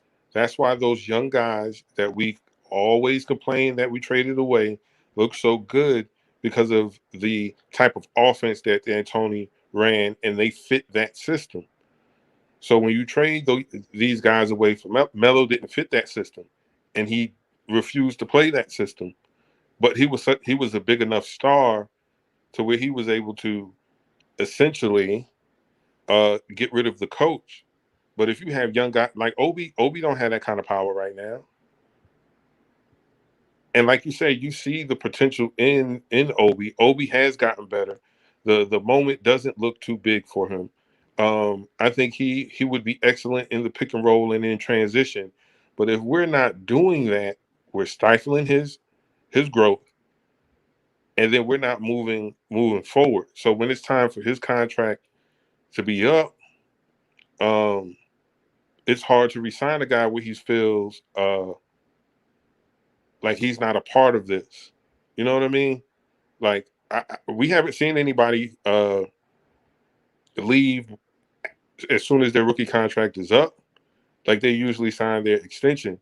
But if the coach is not putting me in a position to excel, not playing me to my strengths, do I keep the money and stay here and digress, or do I move on? You don't want your kids to leave. You understand what I'm saying? Am I making sense, or I'm just rambling? Oh, yeah. Okay. Like I said, the thing about it is I think Tom Thibodeau is here to teach the kids how to be successful. Just like how Mark Jackson taught the kids of Golden State the Draymonds, the Currys, the Greens, the Harrison Barnes, how to be successful, how to exude that level of championship attitude, character, attributes. Mm-hmm. And I think that's what Tom Thibodeau is doing. Okay. Just because here's the thing. What people fail to realize about Mark Jackson and Golden State is Mark Jackson got them to be defensive first. He taught them defensive traits. The offense was like, okay, I know you guys can whatever, but if y'all are going to be champions, y'all need to play championship level defense. Right. That's what Mark Jackson taught them. And you saw it when they won their championship. They were one of the, even though they had a great offense, their defense was like top 5 also. Mm-hmm. Because Mark Jackson was able to get them out. I have said from day one, my dream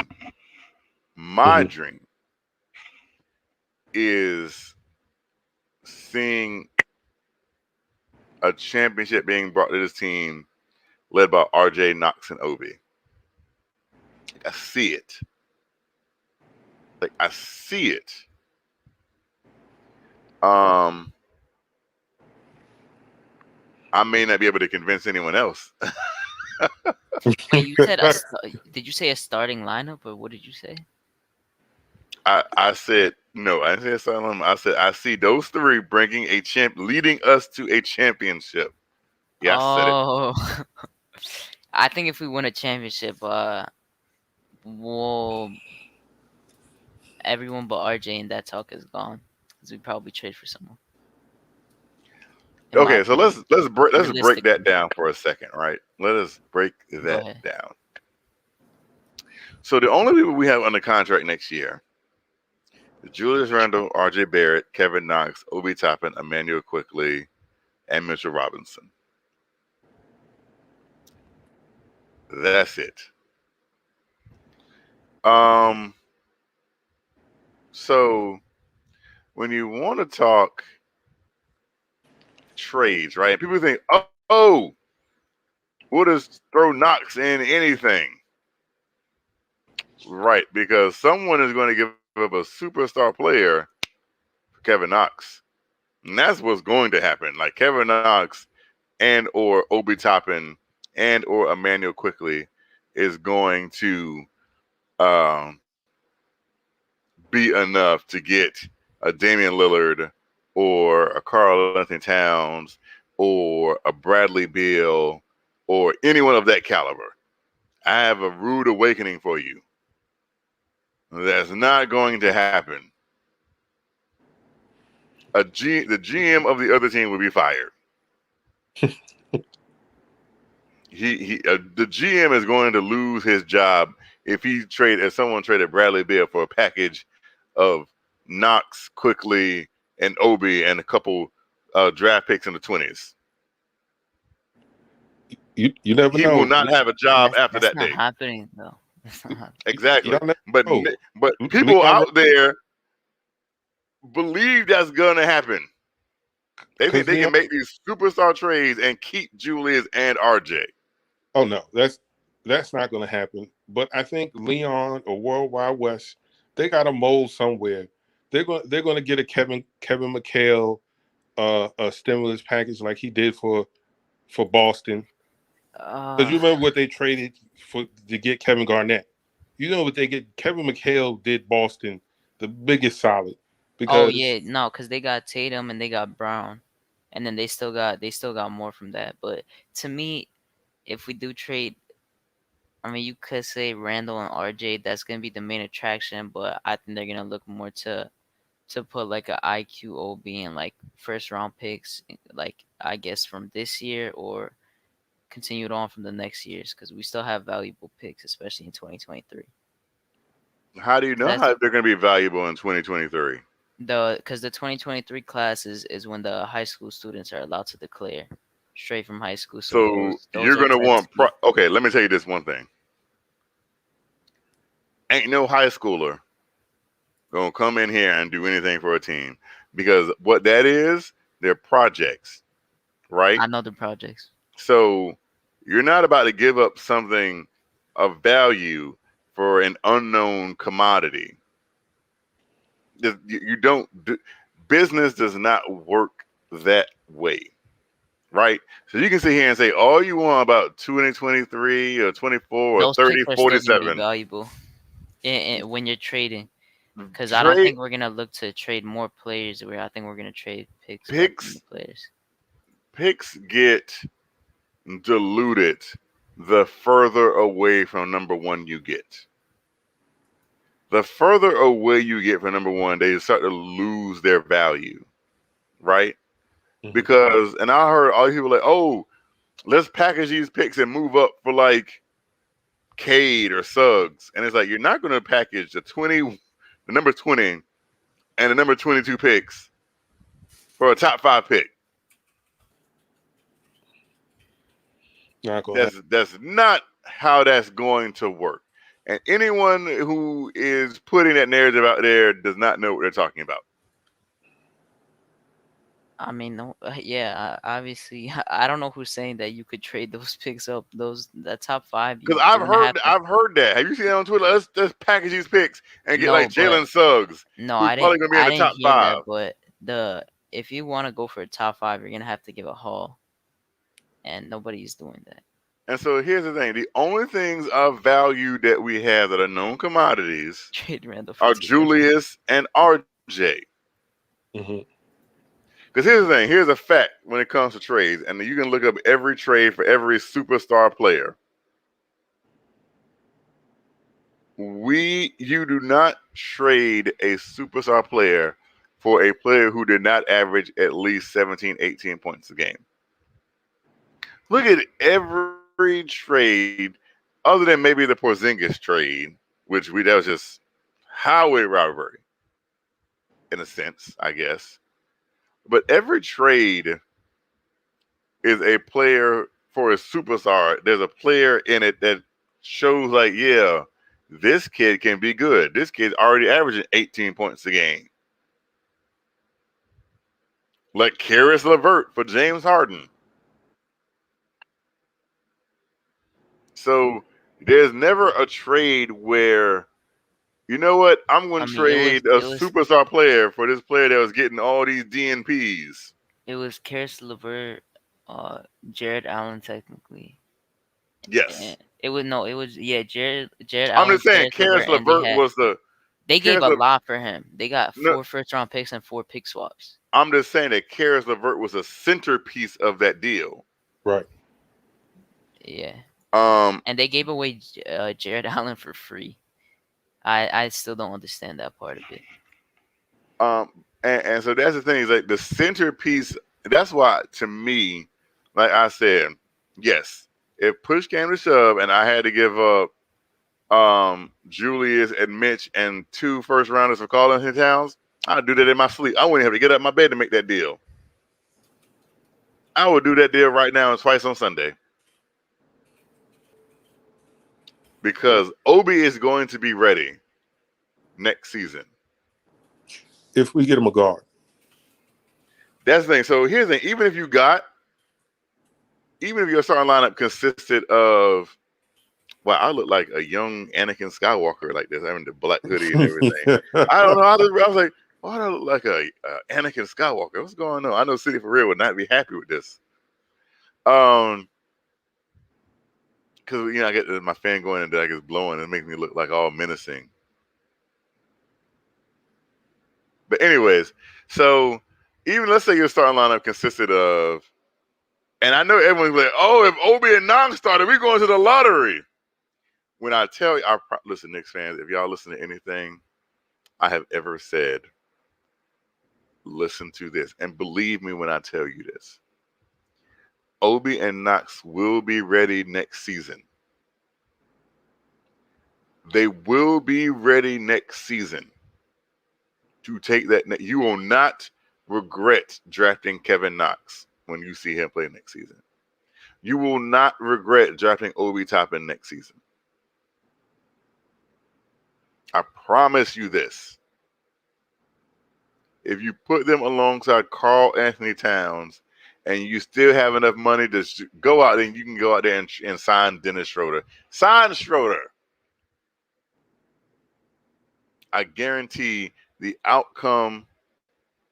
If you have a lineup of Karl Anthony Towns, a much improved Obi Toppin, a much improved Kevin Knox, a much improved RJ Barrett, and Dennis Schroeder, you have more success next season than you had this season. You will have more success with Obi, Knox, and RJ all averaging over.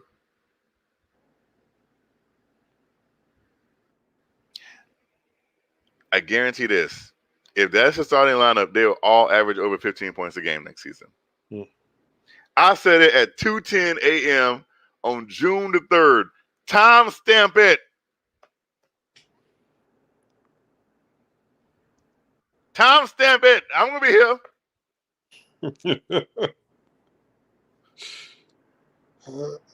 Yo, the chat is crazy. Well,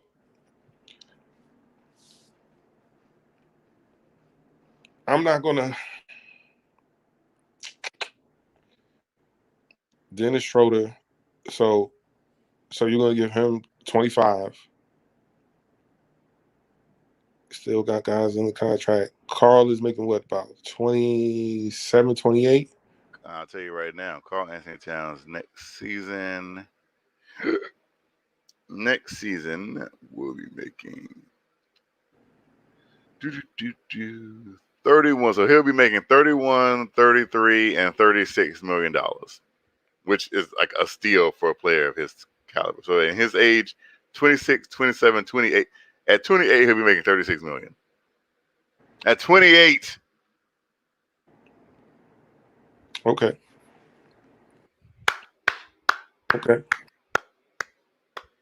And when this happens, a year from now, when we're in the second round and like a game 7 against like Milwaukee, really grinding out for this win, and Karl Anthony Towns is having his way on Brook Lopez, I want y'all to remember this. I want y'all to be like, thank you, Hoodie Kev, for getting us here. Thank you. You were always right. When you see Kevin Knox busting Chris Middleton again, remember Hoodie Kev. I may not be there when you get to the mountaintop. Knox is a bust and Obi will be a bust. Yeah, I'm reading this chat, yo. This chat is. Nah, everyone has their opinions on, but I mean, I could say that Knox is a bust in this current stage. I'll label him bust, and he is a bust. But what's his name? Obi is not a bust. Obi along with Jalen Smith as a top 10 pick, he was put in the worst situation. Him and Jalen Smith. My opinion. But I don't know about that whole thing you were talking about. I mean, people can dream. So, I mean, This is the time for dreaming. So, this is the time for spitting facts. Because if you would have told me after Jimmy Butler got 43 DNPs, 43 DNPs. Whoa. I mean, and you didn't know that, did you? Use that. No, I did, because I remember that he didn't play that much that first year. Jimmy Butler, his first year under Thibodeau, he thought he was trash. Exactly. Got 43 DNPs. Came back the next year under Tibbs and became the Jimmy Butler that we know today. Now, people forget that. And here's a fact. Everyone from his teammates to his coaches to his former coaches to John Calipari has always said Kevin Knox is the hardest worker on the team. There's video evidence of everyone saying Kevin Knox puts in the work. And so if you make this move for Karl Anthony Towns, and if you go down, you sign a point guard to big money, you're going to have to do things to fill out the bench, which means that you're going to have faith that Kevin Knox and Obi Toppin are going to be able to take that next step. because you're not going to have any more money unless you want to bring back Reggie Bullock. And I know y'all don't want to do that. Well, what about Devontae Graham? How? He's too small to me. Hadoop, Chuck, y'all take it. I got to get something to eat. Y'all know it's past my hunger time. All right. Hadouken, what you think about Devontae Graham us possibly pursuing him? Devontae Graham. I was a big fan of him. Like, I mean, the first year with Charlotte, he didn't play as much, but then you could see him lighting it up in the second year. You knew it was coming. Mhm. I'm pretty sure he won MIP that year, right? Or was it Brandon? I think it was Brandon Ingram actually that got it over him. Yeah, Brandon Ingram won. Yeah, because it was Brandon Ingram, Luka, and Devontae Graham. I like the way he plays. I guess he's one of those. He's like a hot streak shooter. He's a rhythm shooter. And Mhm. this year has been a down year for him though, especially since they got LaMelo, because he had to take on another role. To be honest, I don't really know if I want him in this stage. I wouldn't mind. He said, "Pull up the stats." I got you. I'll pull up the stats right now. Let me check it out real quick. Yeah. I wouldn't mind, but as a starting point guard, it will be interesting because he facilitated more last year. This year he's not facilitating as much because of LaMelo. So would you bring Rose back and then sign Graham, have him come off the bench, or because you said you have reservations about him being the starter? All right, yeah, I'm looking at it right now. Okay, the thing for me is I want Rose coming back 100%, but I don't want him to be a starter. Okay. I want him to be a 6-man.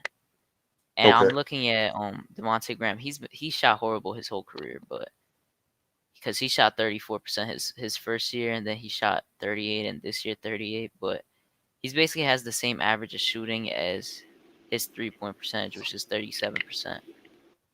And he shot 9 3-pointers this year. Okay. Basically, 9 3-pointers. And his assists A game?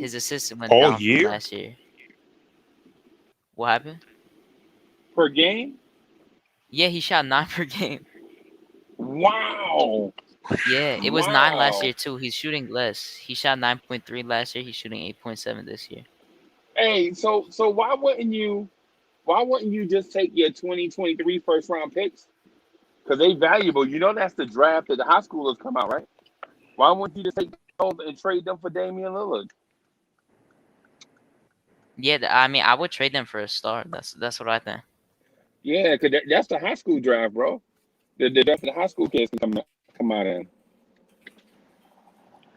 Okay. Yeah.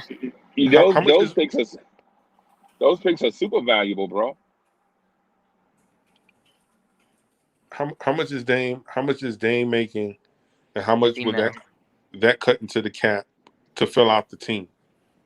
Bro, I don't even care. I don't even care.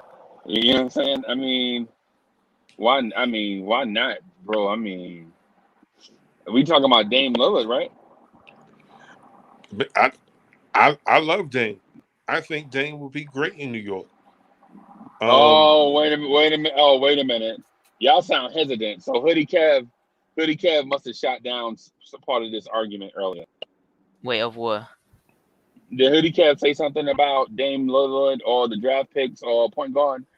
No, but he was completely wrong in saying that because I told him because he was like, if you want to star, you need to trade either RJ or Randall. But I said no, not necessarily, because you could don't trade do that. OB and IQ and then 2021 or 2023 picks. And I said they're valuable especially because that's when the high school players are allowed to come out the draft. Oh yeah. And he said you don't know how valuable they really are going to be, but those picks are going to be valuable in general, no matter what. So he wrong. Yeah, he wrong again. So basically he just wrong. Okay, all right. Those picks would be valuable to Portland, especially if they're playing on blowing it up. Yeah, because if they're, I think the only way is that if they do trade Dame, they're blowing it up. I don't think there's any any other You direction don't they you want to go don't from it. have to give them, you don't have to match salary because we have $50+ million in salary cap space. So we can absorb his entire salary and just send them draft picks. We don't have to take on, and we don't have to send them any player. We can send them a whole bunch of draft picks, and take on Dame's contract. To me, I think that's the move anyway. Are y'all talking about Portland? Yes. Portland, yep. Uncle Freezer, you might know this better than me. Has Portland ever been the type of team to blow it up?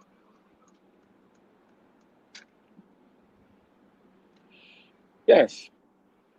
Yes. When over the last 30 years, Portland has blown it up.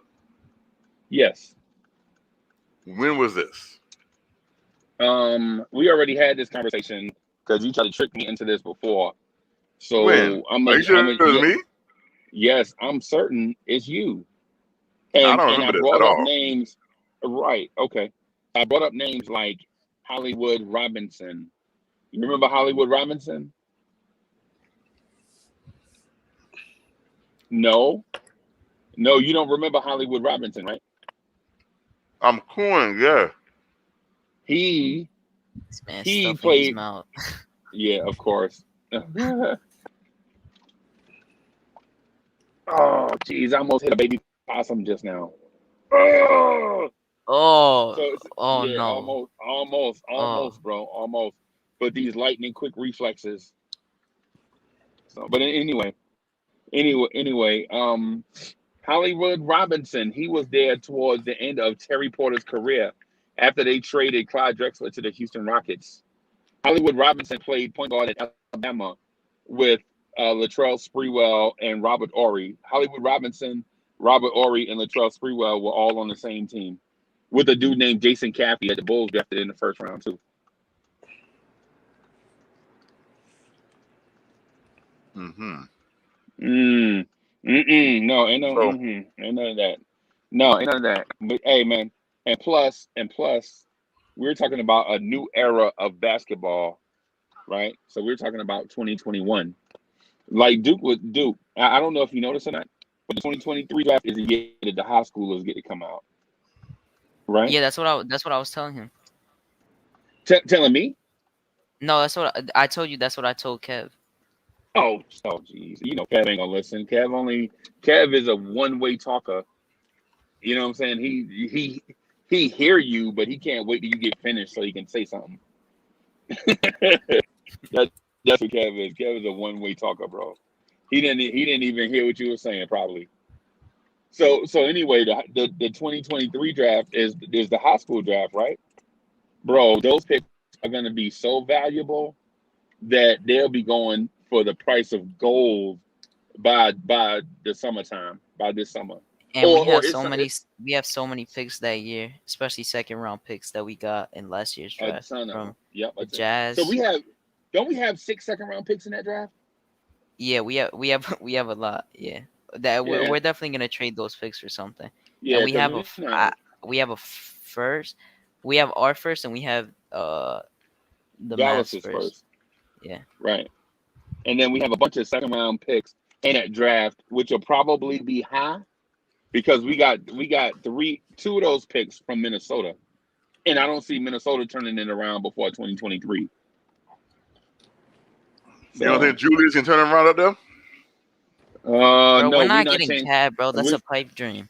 Right, and plus we're not changing. We're not changing the subject. Yes, we're not changing the subject. No one is. Hey, dude, don't worry. Don't follow that up. Don't follow that up. We're not changing the subject. It's the bait and switch. We're talking about the high schoolers, the 2023 draft.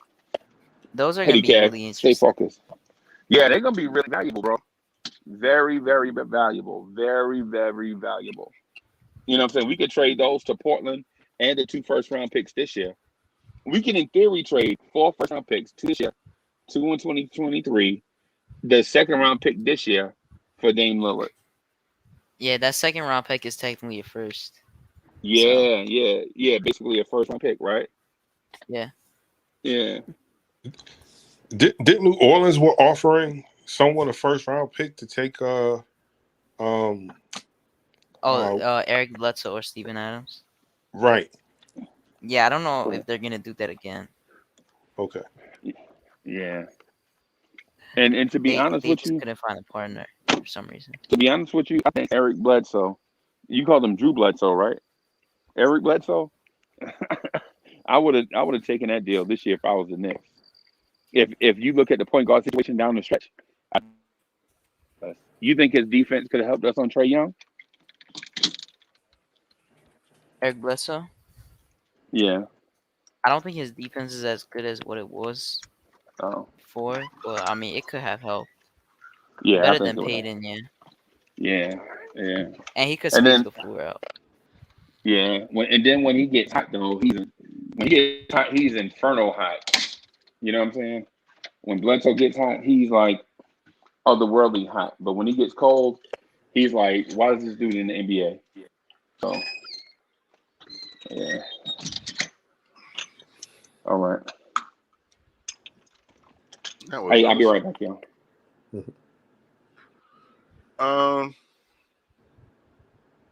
Why is it a pipe dream getting rid of Julius Dugan?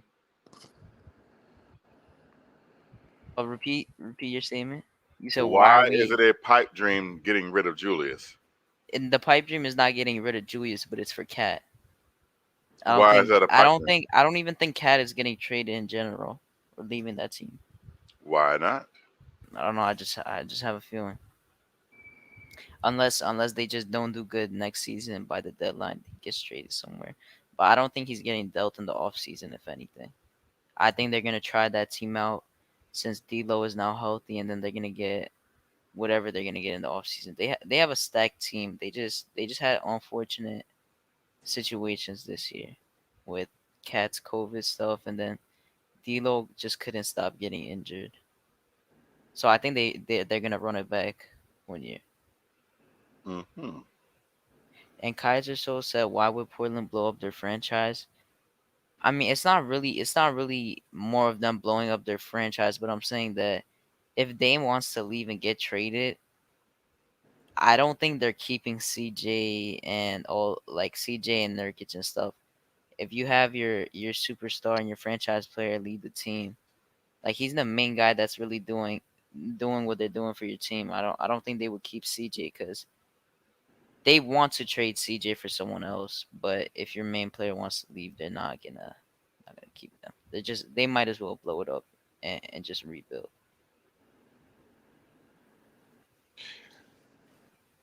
I don't think that Portland.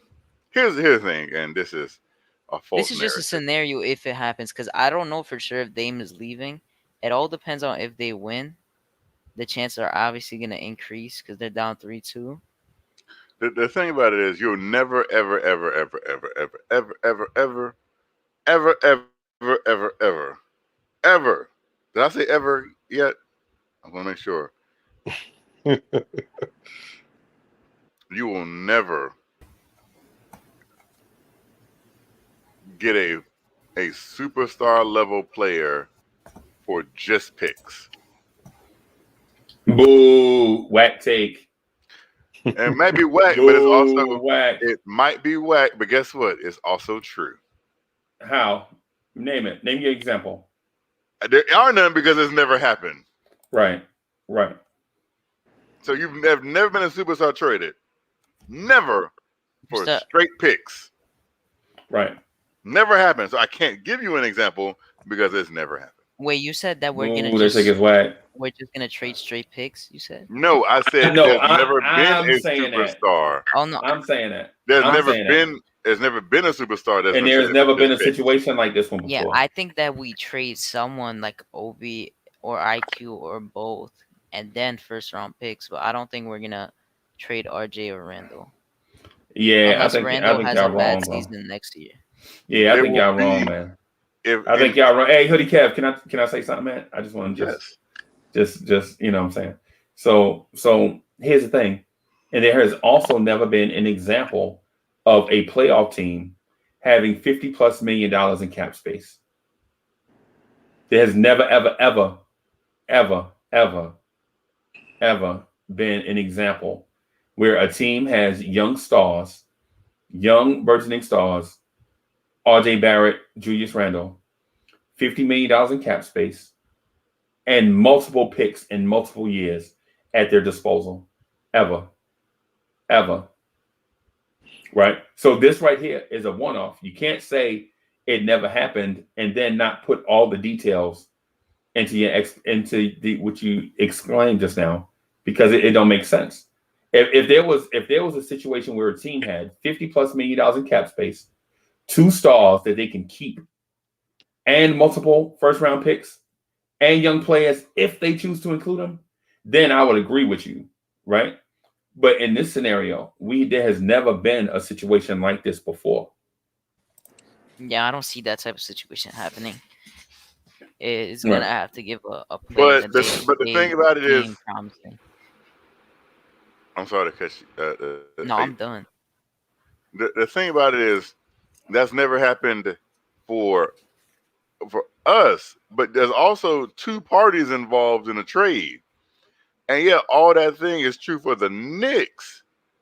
But if I'm the general manager of Portland, I don't care about your salary cap and your 2 young stars and your playoff appearance.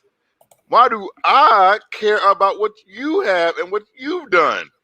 I need something of value to keep my job. Because you don't have, Kev, that makes no sense, right? The reason why what you said makes no sense, and I'm almost embarrassed that you said it, is because you don't have to match salary. So now you take Damian Lillard's contract. Guess what you give Portland? You give Portland cap space and multiple years picks. And the most valuable thing in the NBA in the offseason is cap space and draft picks. I don't even understand how you don't get that. Teams legit take on bad contracts so they can get first-round picks, right? And teams legit trade for bad contracts that have 1 year left and take on a bad player like Nicholas Batum and others like Al Horford, because they in hopes of one day having cap space once that contract expires. But we can offer Portland that in one deal. We can give them cap space and draft picks. But you want to include Obi so that Kevin Knox can play. And the reason why I know this is true, because you did not include Kevin Knox in your offer. I also didn't include Obi Toppin either. Okay. All right. Hey, Trapper Gigolo, what's good? Chris Chang in the building. What's good, Chris Chang? My brother from another mother. What's happening? Yo, your other said Portland fans might go crazy. Nah, they would go crazy for a minute. But then when they fill that cap space with another star, bro, they ain't going that crazy. I'm sorry. I'm trying to rack my brain. The possibility is there. Michael Hansen was good. Over the last few years of when Portland, Oregon was a premier destination for superstars. Oh. Damian Lillard has been complaining because nobody's going to Portland, Oregon. Oh, hey, wait. Before you finish. I'm complaining that no star comes to the Knicks. Now, take that. Name the superstar. Name the superstar or stars that are falling over each other to come to the Knicks. Name them. Derrick Rose. Name the superstars that have been lined up to come to the Knicks. Derrick Rose said that in his interview. If you listen to everybody wants to play for the Knicks. But he said in his interview that he wants to come back to the Knicks, and he said people want everybody to come to everybody always wants to. You've never heard that's what they say, bro. You never heard a player say, "I really want to leave this place." When the rubber meets the road. He said they have big plans, so I'm hoping those big plans are actually true for once. Bro, I ain't gonna lie to you. I've heard that every year. Me too. That's what I was just about to say. Especially in that corny thing when they thought that we were getting KD and Kyrie in the front office. And Kyrie. And Fizdale were like, yeah, we're gonna get. And we're gonna draft Zion. Yep. There was a year. Yeah, I was gonna say there was a year where Knicks fans were like, we're gonna get Zion, we're gonna trade for Anthony Davis, and then we're gonna sign Kevin Durant and Kyrie Irving in the offseason. We don't want Jimmy Butler. I remember that. We don't want Jimmy Butler. We don't want Kawhi Leonard. I didn't really. We don't want Kawhi Leonard. I was Leonard confused crazy. why the Heat wanted it when it happened. I'm gonna be honest, but at that time I was like, the thing that I was thinking is that if AD did get traded to the Knicks because it was the Knicks or the Lakers because his dad didn't want him to go to the Celtics, I was like, oh, we trade the third pick, which is RJ, and then Zion and RJ played together, which would have been crazy. That would have been crazy. Yeah, that would have been insane. Yeah. I ain't gonna lie to you. Right now, man, I'm still frustrated about this loss. The only reason why I'm even talking about this crazy Damian Lillard scenario is so that I could forget about how bad we looked in Game 5. Yeah, I don't want to talk about it either. I already did it past my mind. Yeah, I already, the thing is this. You can't in the offseason, and I don't really want to talk about the offseason, man. There's a lot of stuff that I want to talk about, but the offseason is not one of them. But I'm not gonna, what I'm saying, that's me, right? I don't want to talk about the offseason, and I don't want to talk about the game. Yet I do really talk about now, though. So what are we gonna talk about then? I was just about to say that. Yet I do want to talk. The best part though is that the lottery is on the 22nd this month, and the draft is on the 23rd next month. So it's not even that far, and then October is when the season starts. We're not gonna be in the lottery, so it doesn't matter for us. Well, we're already locked in. But the draft does. So I just wanted to say something about the high school thing. Because I heard bits and pieces of what Kev said about the number one pick. The further away you get away from the number one pick, the less valuable the picks get. I understand. I understand why somebody would feel that way. I understand why Hoodie Kev would feel that way, right? But high schoolers in the draft is crazy, bro. When you can get a high schooler in the right situation and have them develop. Like for instance, a 2-year college star went number 1 overall in 1996. He played 2 years of college at Georgetown, right? And he was the number 1 pick, right? 12 picks later, Charlotte picks a guy that might be one of the greatest players to ever play the game at 13. They picked that player at 13 and they traded him to the Lakers. Bryant. Yeah. And so you can't really say that high school players won't be ready, or that the later you pick, the worse off the pick is going to be. The thing which you need to focus on is for two things. Well, it's 3 things really. For one, you have to know what your needs are. You have to be honest with yourself when drafting and address needs, right? And when you say that, you have to honestly look at yourself in the mirror. Like, is Julius Randle on the verge of becoming a superstar? Right? You have to ask that question honestly. I honestly say no. Oh, okay. So if that's your answer, then drafting a guy that may be better than you think might be better than Julius Randle is on the table, right? Secondly, you have to trust your scouting department. Do you trust Walt Perrin to find you a Donovan Mitchell, a Andre Karolinko, a Darren Williams in your draft? Do you trust Walt Perrin to do that? Right. All right. So for that, I don't even have too much trust in them right now because they haven't done anything. So it's just this offseason that's really gonna make me judge them. Well, how did you like the Emmanuel Quickly pick? That was a good pick, but the thing to me is that was mainly because of the Kentucky thing. It wasn't more of a too much of we scouted a hidden gem. It was more like we know him already and we're familiar, so we don't want to panic and we're just gonna pick someone we're familiar with. Okay. So Uncle Freezy, okay. No, go ahead. Right. So the third thing is this. You have to understand the value where you're picking, right? So say when the high school draft starts, and say I think the Dallas Mavericks and the New York Knicks are going to both be playoff teams in 2022 and 2023, right? So say they play in the NBA Finals. Say we beat the Mavs in 6 in 2023. You know those picks are going to be 29 and 30, right? So is pick 29 and pick 30 going to have the same value as pick 21 and 22? Or will they have the same value as picks 37, 38, 39, and 40? Right? Like say for instance, the talent is in tiers, right? 29, anywhere from 26 to 40 might be the same player. You know what I'm saying? Do you move up from there? Or do you trust that you can pick the best player at 29 and 30? Or do you trade those picks to get a superstar? Right? So the Knicks are going to have multiple second-round picks in the year 2023, right? So pick 29 and 30 are just like second-round picks. So do you package them and move up in the draft to try to hit a home run? Is that on the table? 2. Because you're not going to draft 6 players in one draft. You probably won't have the roster spots to fill that, right? So it's a lot of stuff that they go into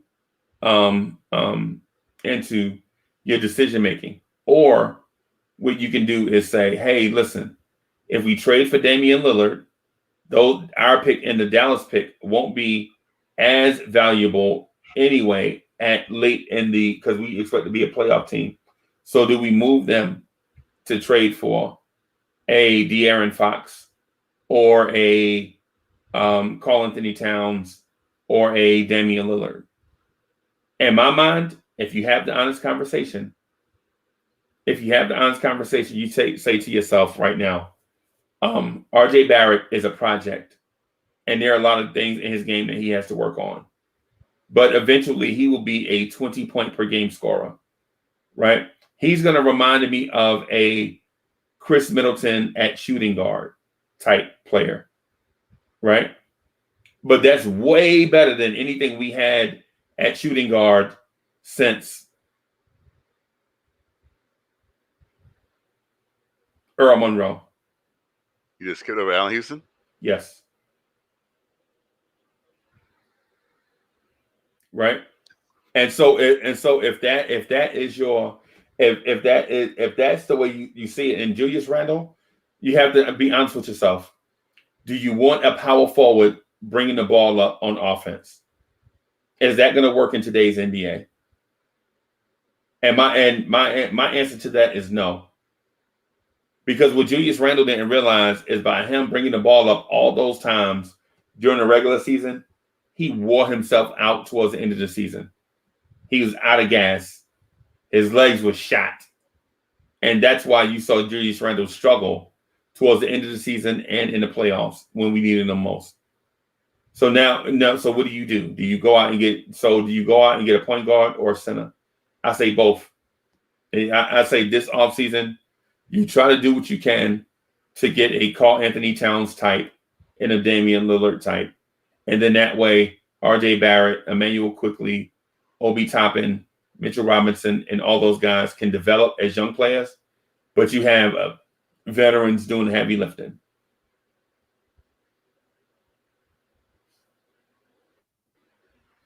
Hey, Triborough, hey, I feel you, but we can't use the outliers as the example. That's like saying Michael Jordan was great in the triangle. Really? Bro, it's Michael Jordan.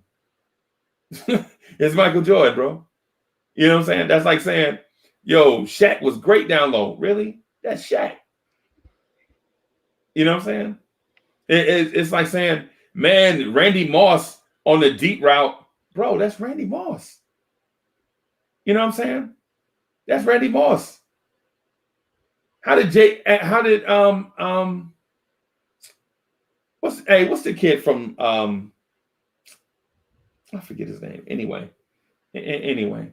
Jets receivers suck anyway. What? I was thinking about the small kid from the Jets that tried to run the deep routes, and they could never get on the same page. It looks stupid. This Robbie Anderson? No, not Robbie Anderson. The small guy. Santana Moss? No. Laveranues Coles? No, this year guy. Crowder? Jamison Crowder? Yeah, Jamison Crowder, yeah. He doesn't go deep. He's a slot receiver. I know that. I know that. That's why it looks weird when he go deep. That was my example. Jamison Crowder, yeah. And then plus their quarterback sucked anyway. Excuse me? That's why they got rid of him. But anyway, my point is all options should be on the table, but you have to be honest with yourself, with who you are. You know what I'm saying? You can't say, oh, stars are lining up to get here. Really? Really? That's the same thing we hear every year. Oh, Kevin Durant, book it. Stephen A. Smith was on ESPN. I have a reliable source. I'm 97% sure Kevin Durant's coming to the Knicks. I still think that injury changed it. Mm-hmm. But the end result is he didn't get here. Yeah. Did not. Kev, what did you send me that picture, that off-season thing for? Just to say what they. That's what ESPN said. Yeah, Bobby Marks. Yeah, they said our off-season list should be to manage expectations, own free agents, cap space for the trademark, and then the Jewish. How is that? I don't understand.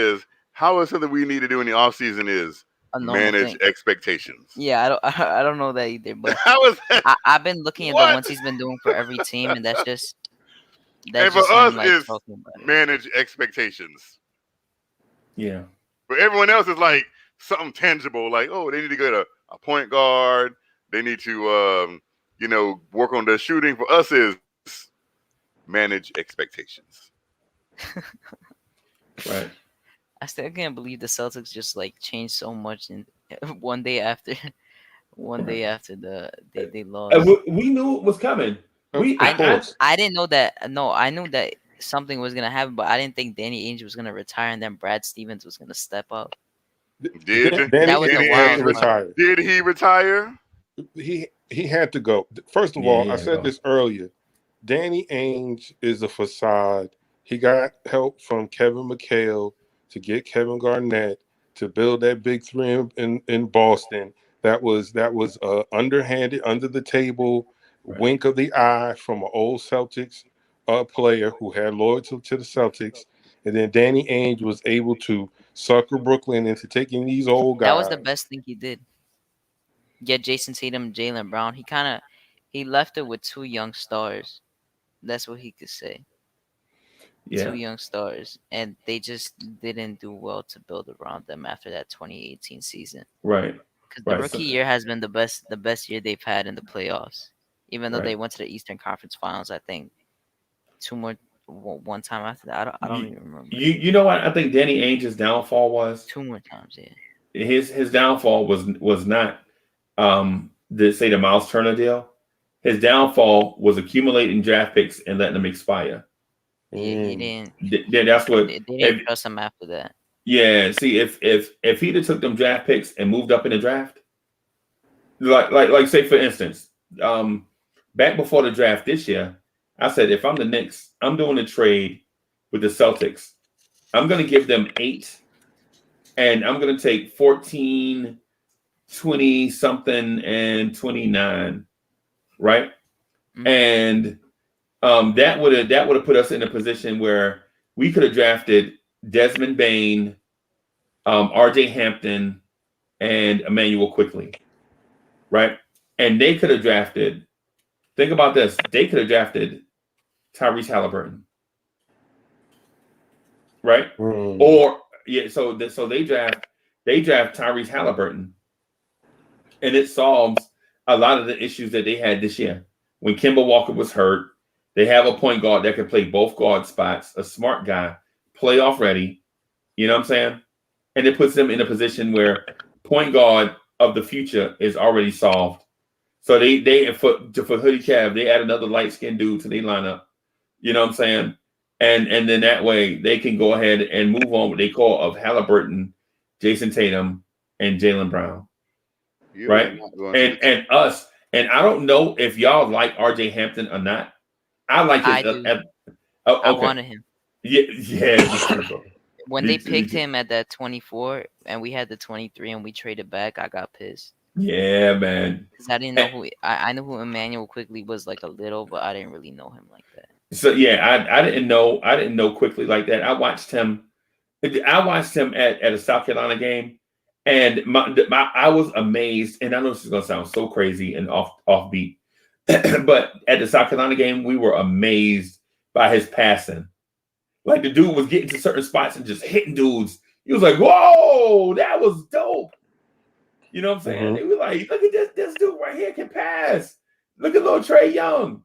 You know what I'm saying? That's what we were thinking at the time. But you can't compare the college game versus a mediocre team to what players can do in the NBA. You know what I'm saying? So, but anyway, I would have did that deal, and Boston would have did that deal, and Danny Ainge would still have his job. I agree. I mean, it makes all the sense in the world. No one trusted to trade with him anymore. So. Yeah, hey, Kaiser Sose says that we should have drafted Halliburton. I told, if people remember, way back to when we first started this, I told Knicks fans every night that if we drafted Tyrese Halliburton, I would jump my fat rump out of a plate glass window like the cowboy movie. No lie. I was like, yo, we draft Halliburton. And I was so wrong on Halliburton, man. I was so wrong. And I'm willing to admit that I was so wrong on Halliburton. Halliburton is a good player. I was too. Are you trying to say that you don't like Obi, or it was a mistake getting Obi? No, listen. I don't think about it as where we are right now. Think about it the way things were happening in real time back then.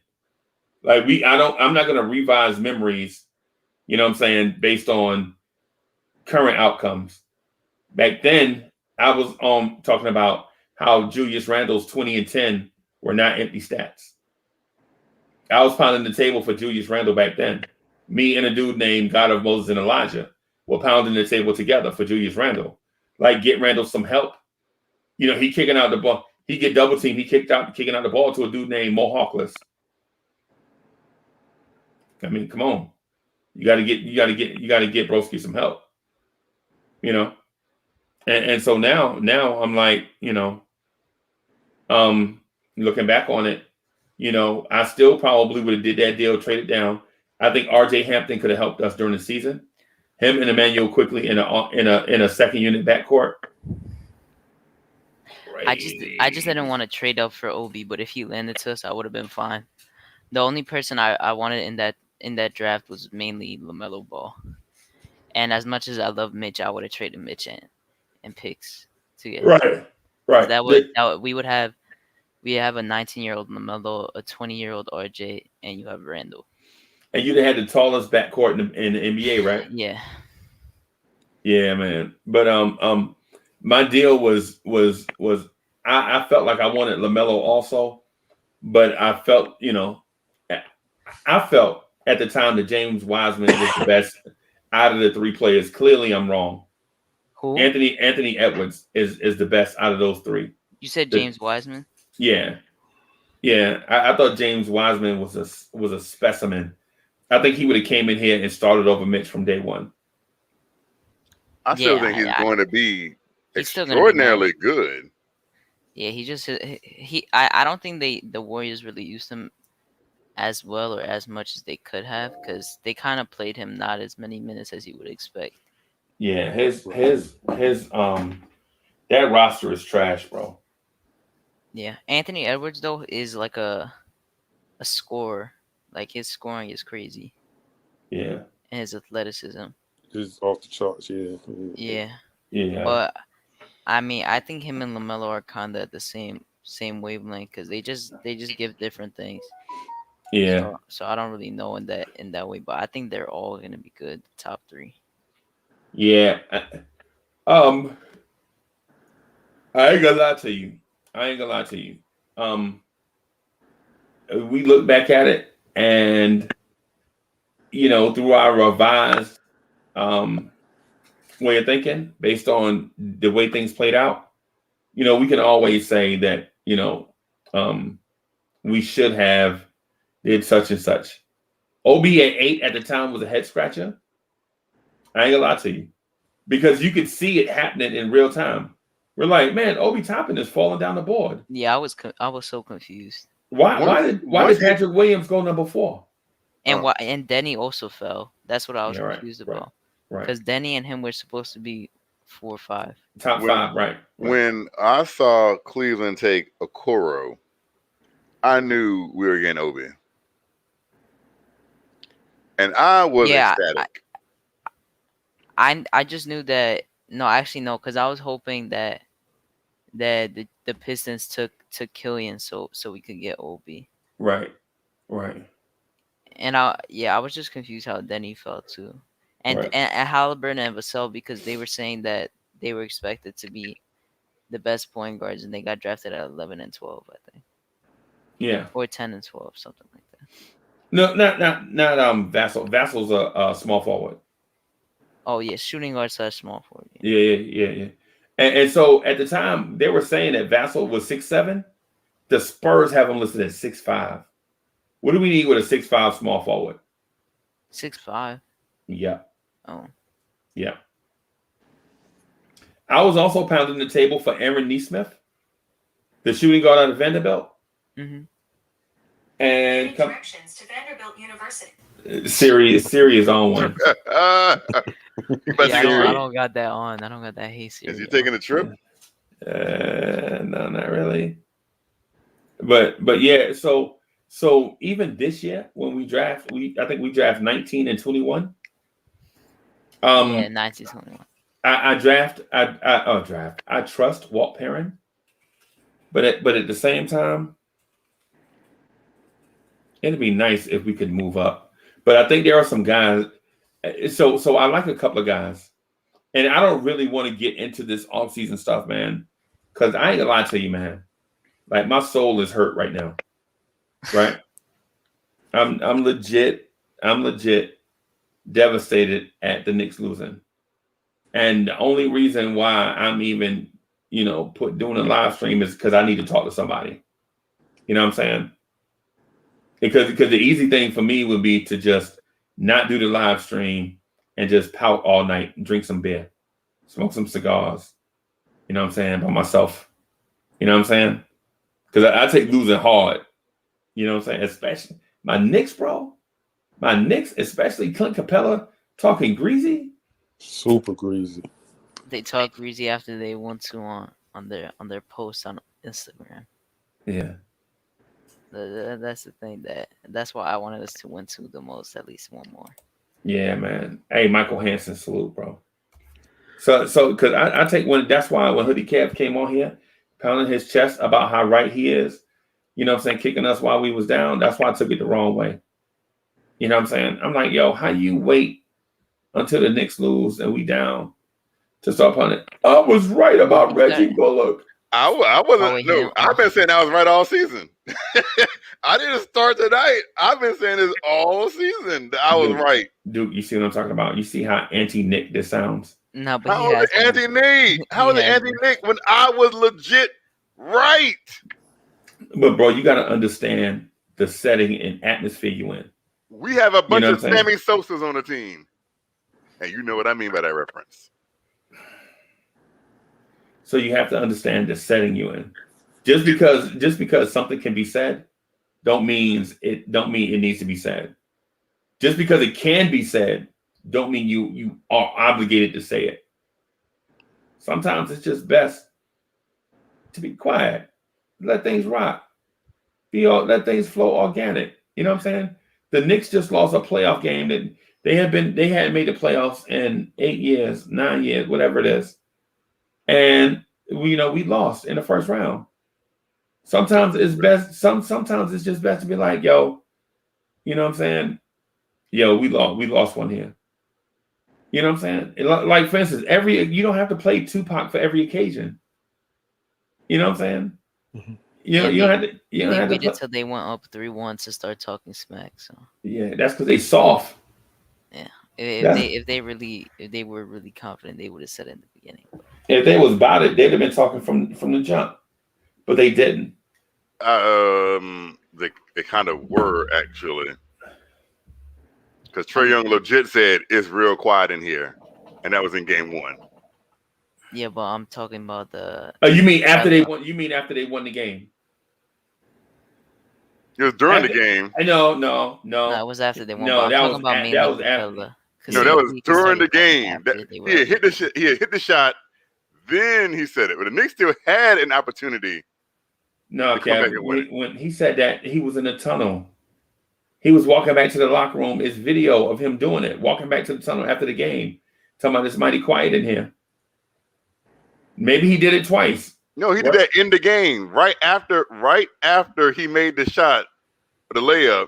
He did that right after. Yeah, but the game was over. I mean, so he hit a shot, and there was 0.9 seconds left on the clock, and the game was won, and then he said it's mighty quiet in here.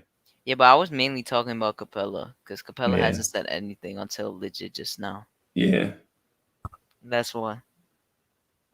Yeah, I mean, listen, man, I ain't gonna lie to you. And the two things that get me, man, is three things. Is the itch that you can't scratch. You know, you get that itch you can't scratch. You're like, what? How's the middle of my back itching?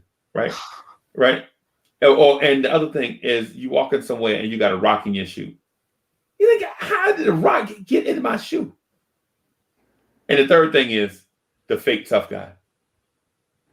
Nothing bothers me more than the fake tough guy, bro. Like Trae Young. Oh, the fake tough guy, bro. You want to get under my skin, yo, talk about the fake tough guy, man. The fake tough guy. Listen, if you tough, you don't have to tell people you tough. People already know it. You know what I'm saying? But don't come at me, man, with your manicured nails and your fancy hairdos and your starched up, clearly laundered up, pressed up clothes. You know what I'm saying? And your Gucci belt and your Gucci sneakers, and telling me you tough, bro. You're not tough. You know what I'm saying? Clint Capella, bro. Don't. Like I could see tough guy. When I look at a tough guy in the face, I can see it in the eyes they tough. You don't have to tell me they tough. You don't have to wear a t-shirt that says, hey, I'm tough. You know what I'm saying? That's Clint Capella. That stuff bothers me, bro. You know what I'm saying? You don't have to tell people you tough. You know what I mean? A dude trying to tell me the other day, like, yeah, you know, this and such. He had a flat tire. I'm like, hey, where your jacket? I don't know.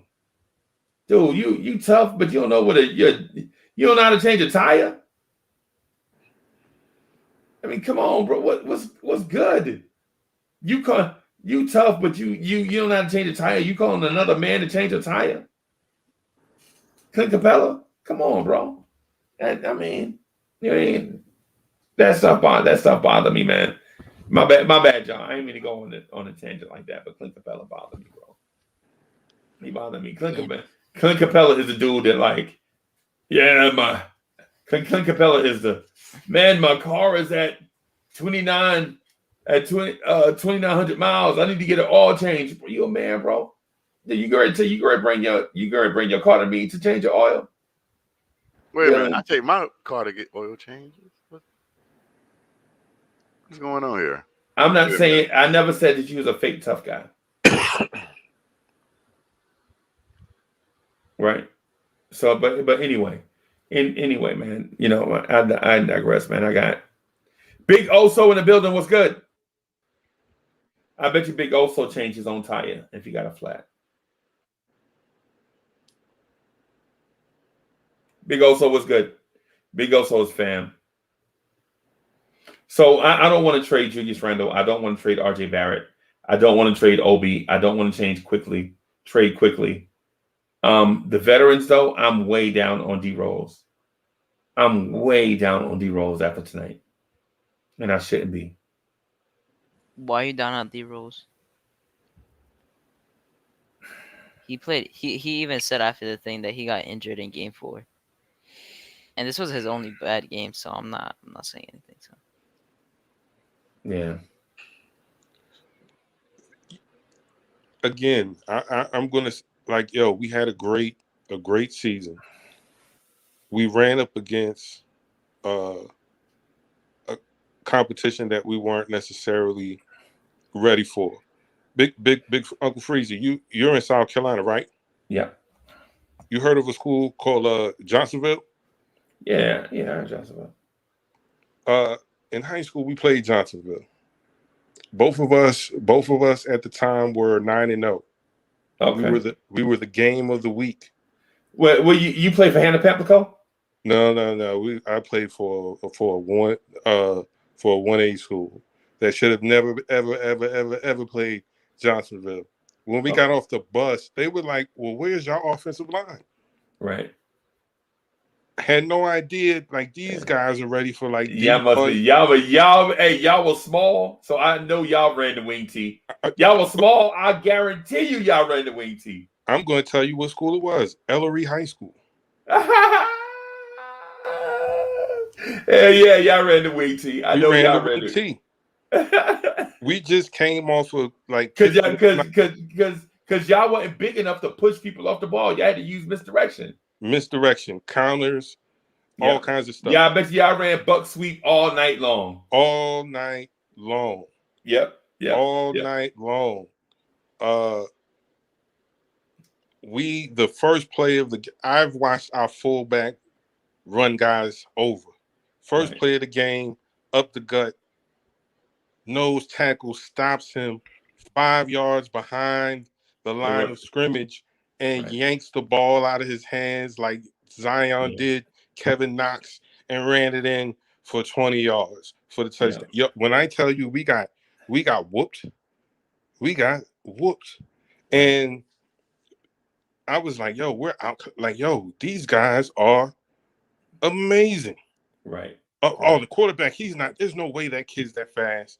Oh, white quarterbacks don't run that fast. Man, Freezy, when he ran that fake handoff to the fullback and rolled out, this dude went 60 yards.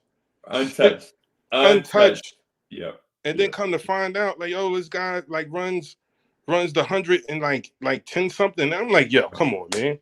Right. Like, come on, man. That's why they got to make quarterback, not because he can throw. He might be able to throw a little bit, you know what I'm saying? But they want that speed, hit that edge. Speed. In high school, if you hit the edge, it's a touchdown. It's just in high school, you put speed, hit the edge, he gone. It was like the Jets had this running back named Chris Johnson. Y'all remember the year Chris Johnson played for the Jets? Yes. Unfortunately. Bro, the Jets are terrible, right? They were terrible. But when Chris Johnson, Chuck, right? Mm-hmm. I talked to Hoodie Cav about being a moderator, right? He was like, no, I can do it. Uncle Freezy. Don't tell me what I can't do. And then this joker is on a live stream looking at his phone. That I told him that on the phone. Because like, you're here. You are not a moderator, bro. You a talker. Chuck, when it was me and you without my phone. No. Kev, but I ain't got to moderate right now because you here for that. Kev, I was watching the live stream, bro. And legit to be a moderator, man, you did not even. Yo, I had to jump in and be like, yo, let Chuck talk. What? Me and Chuck was having a full-fledged conversation. Yeah, it was 97% you, 1% Duke, and 1% Chuck, and 1% really silence. Isn't even true. See how he cut me off, Chuck? See how he cut me off just now? And nobody would agree with you, Uncle Freezy, on that. Nobody would agree with you. Yeah. But just a quick point. The only reason I brought up that Johnsonville thing was, based on our record, everyone thought we should have been able to compete with them. Y'all just beat Blackville Hill to 34-10. Y'all should be able to. We weren't in there. We were not in their league just yet. We were not in their league just yet. They had way more talent. I bet than us. I bet you Lamar would have wiped the floor with them though. Oh, Lamar was a powerhouse at that time. Yeah, that's what I was telling Hoodie Cav. Lamar, bro, listen. Lamar had a dude playing running back and linebacker for them. A dude named John Abraham. right? John Abraham was 6'2", 235, right? And they punted the ball. Timmonsville punted in the rain, and the ball went out of bounds at the 2-yard line, right? And Timmonsville had this thing that they're the whirlwinds, right? So the whole crowd was waving their time, whoo, whoo, whoo, doing a whirlwind thing. And they gave John Abraham the football straight in the middle. That dude ran 98 yards for a touchdown. Straight up the middle, bro. Straight up the. Okay. So in high school football, right, there's no such thing as a running back getting the ball and running straight up the middle, 98 yards, untouched, leaving people in the dust. But what people didn't know was John Abraham at 6'2", 235 was running a 4.33 40 in high school, right? 4.33. And for those, and I'll tell you something, for people that don't know high school football, 4.7 is fast in high school, right? If you run 4.7, you fast. If you run 4.6, you elite. If you run 4.5, college is beating down your door. Yeah. If you run 4.4, Alabama is going to be coming to see you in high school. If you run 4.3, bro, if you run 4.3, you elite. Probably only like 20 high school kids in the country running in the 4.3s, right?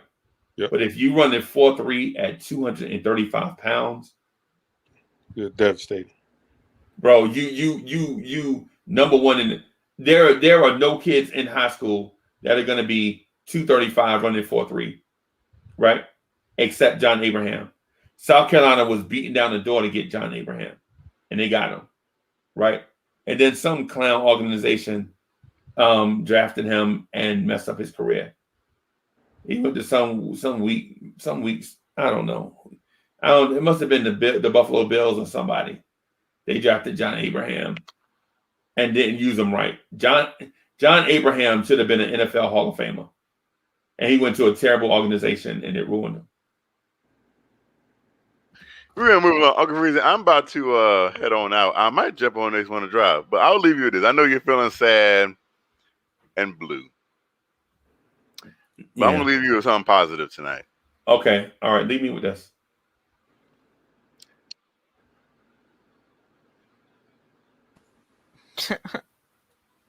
I was going to tell him that at least the New York Mets are number one in the NL East, while the other teams are falling apart. And we're not even 100% healthy yet. Let's go Mets. Let's go Mets. Yeah. But I am about to head off for this evening or tonight, this morning, whatever you all like to call it. Because Hoodie Cat really needs some sleep. I have been up a lot lately. You know, I had to spend this weekend dealing with Uncle Freezy in his spaceship car. But yeah, so Knicks family, it's been a good season. It's very unfortunate it had to come to an end tonight. But tomorrow's a new day. And it's time for this front office to get to work on putting together the pieces for us to make the next step next year. What those pieces are, none of us know. I mean, they might not even know. But we need to do something that's going to get us to the next step. And we can reflect back on this season through the positives and the negatives and be happy that we are in a good place. We got summer league knocks to look forward for. I was just about to read that. That's just so sick. We got summer league knocks to look forward to. You know, that's the best knocks we're gonna see.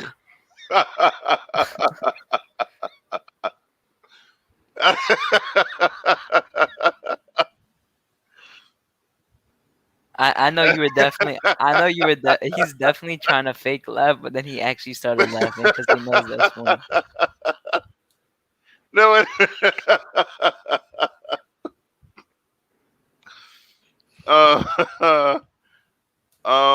Hold on.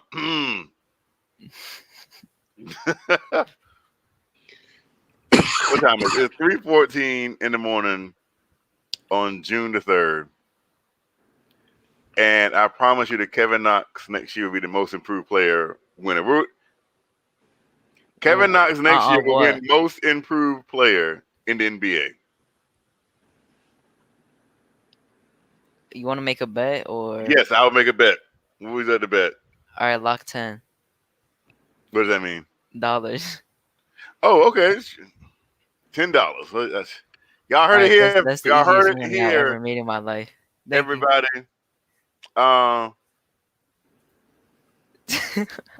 Lovely fake laugh to real whenever. Obi getting Obi's not getting MIP. Kevin Knox will be the most improved player. Kevin Knox is going to go from, I don't know what he averaged, like 4 or 5 points this season. But that's skewed because he playing time. His average went down. People think, oh, he's only averaging like 4 points a game. It's because the games he played 1 minute or 2 minutes and doesn't score counts. But when he was playing 20 minutes a game, he was averaging like 9 points. Right?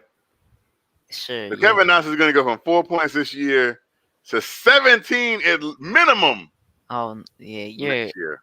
Yeah. Minimum. I don't know what you what you did before this. Well, I don't know what you ate, like what was inside your food, but it definitely messed up with your mind. Nope, that is what is happening. He's gonna average a minimum 17 next year. Book like a G League 17 or no, like an NBA for the New York Knicks as a starting small forward. Kevin Knox will be averaging about 17 points on 45% shooting, on 45% shooting from three, and about 80% from the free throw line. He'll probably average about 5 rebounds and 2 assists a game. You're literally saying basically what RJ averaged this year. Like what? And Kevin Knox will do it a whole lot easier than RJ did. Nah, he won't. But I mean, yes, he will. We already got a bet, so I ain't got to say nothing else. I want everybody here to remember this. Remember this Knox moment in time.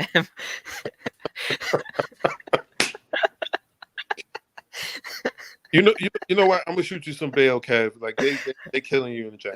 Knox getting G League most improved. Listen. All the people, listen. I'm taking receipts.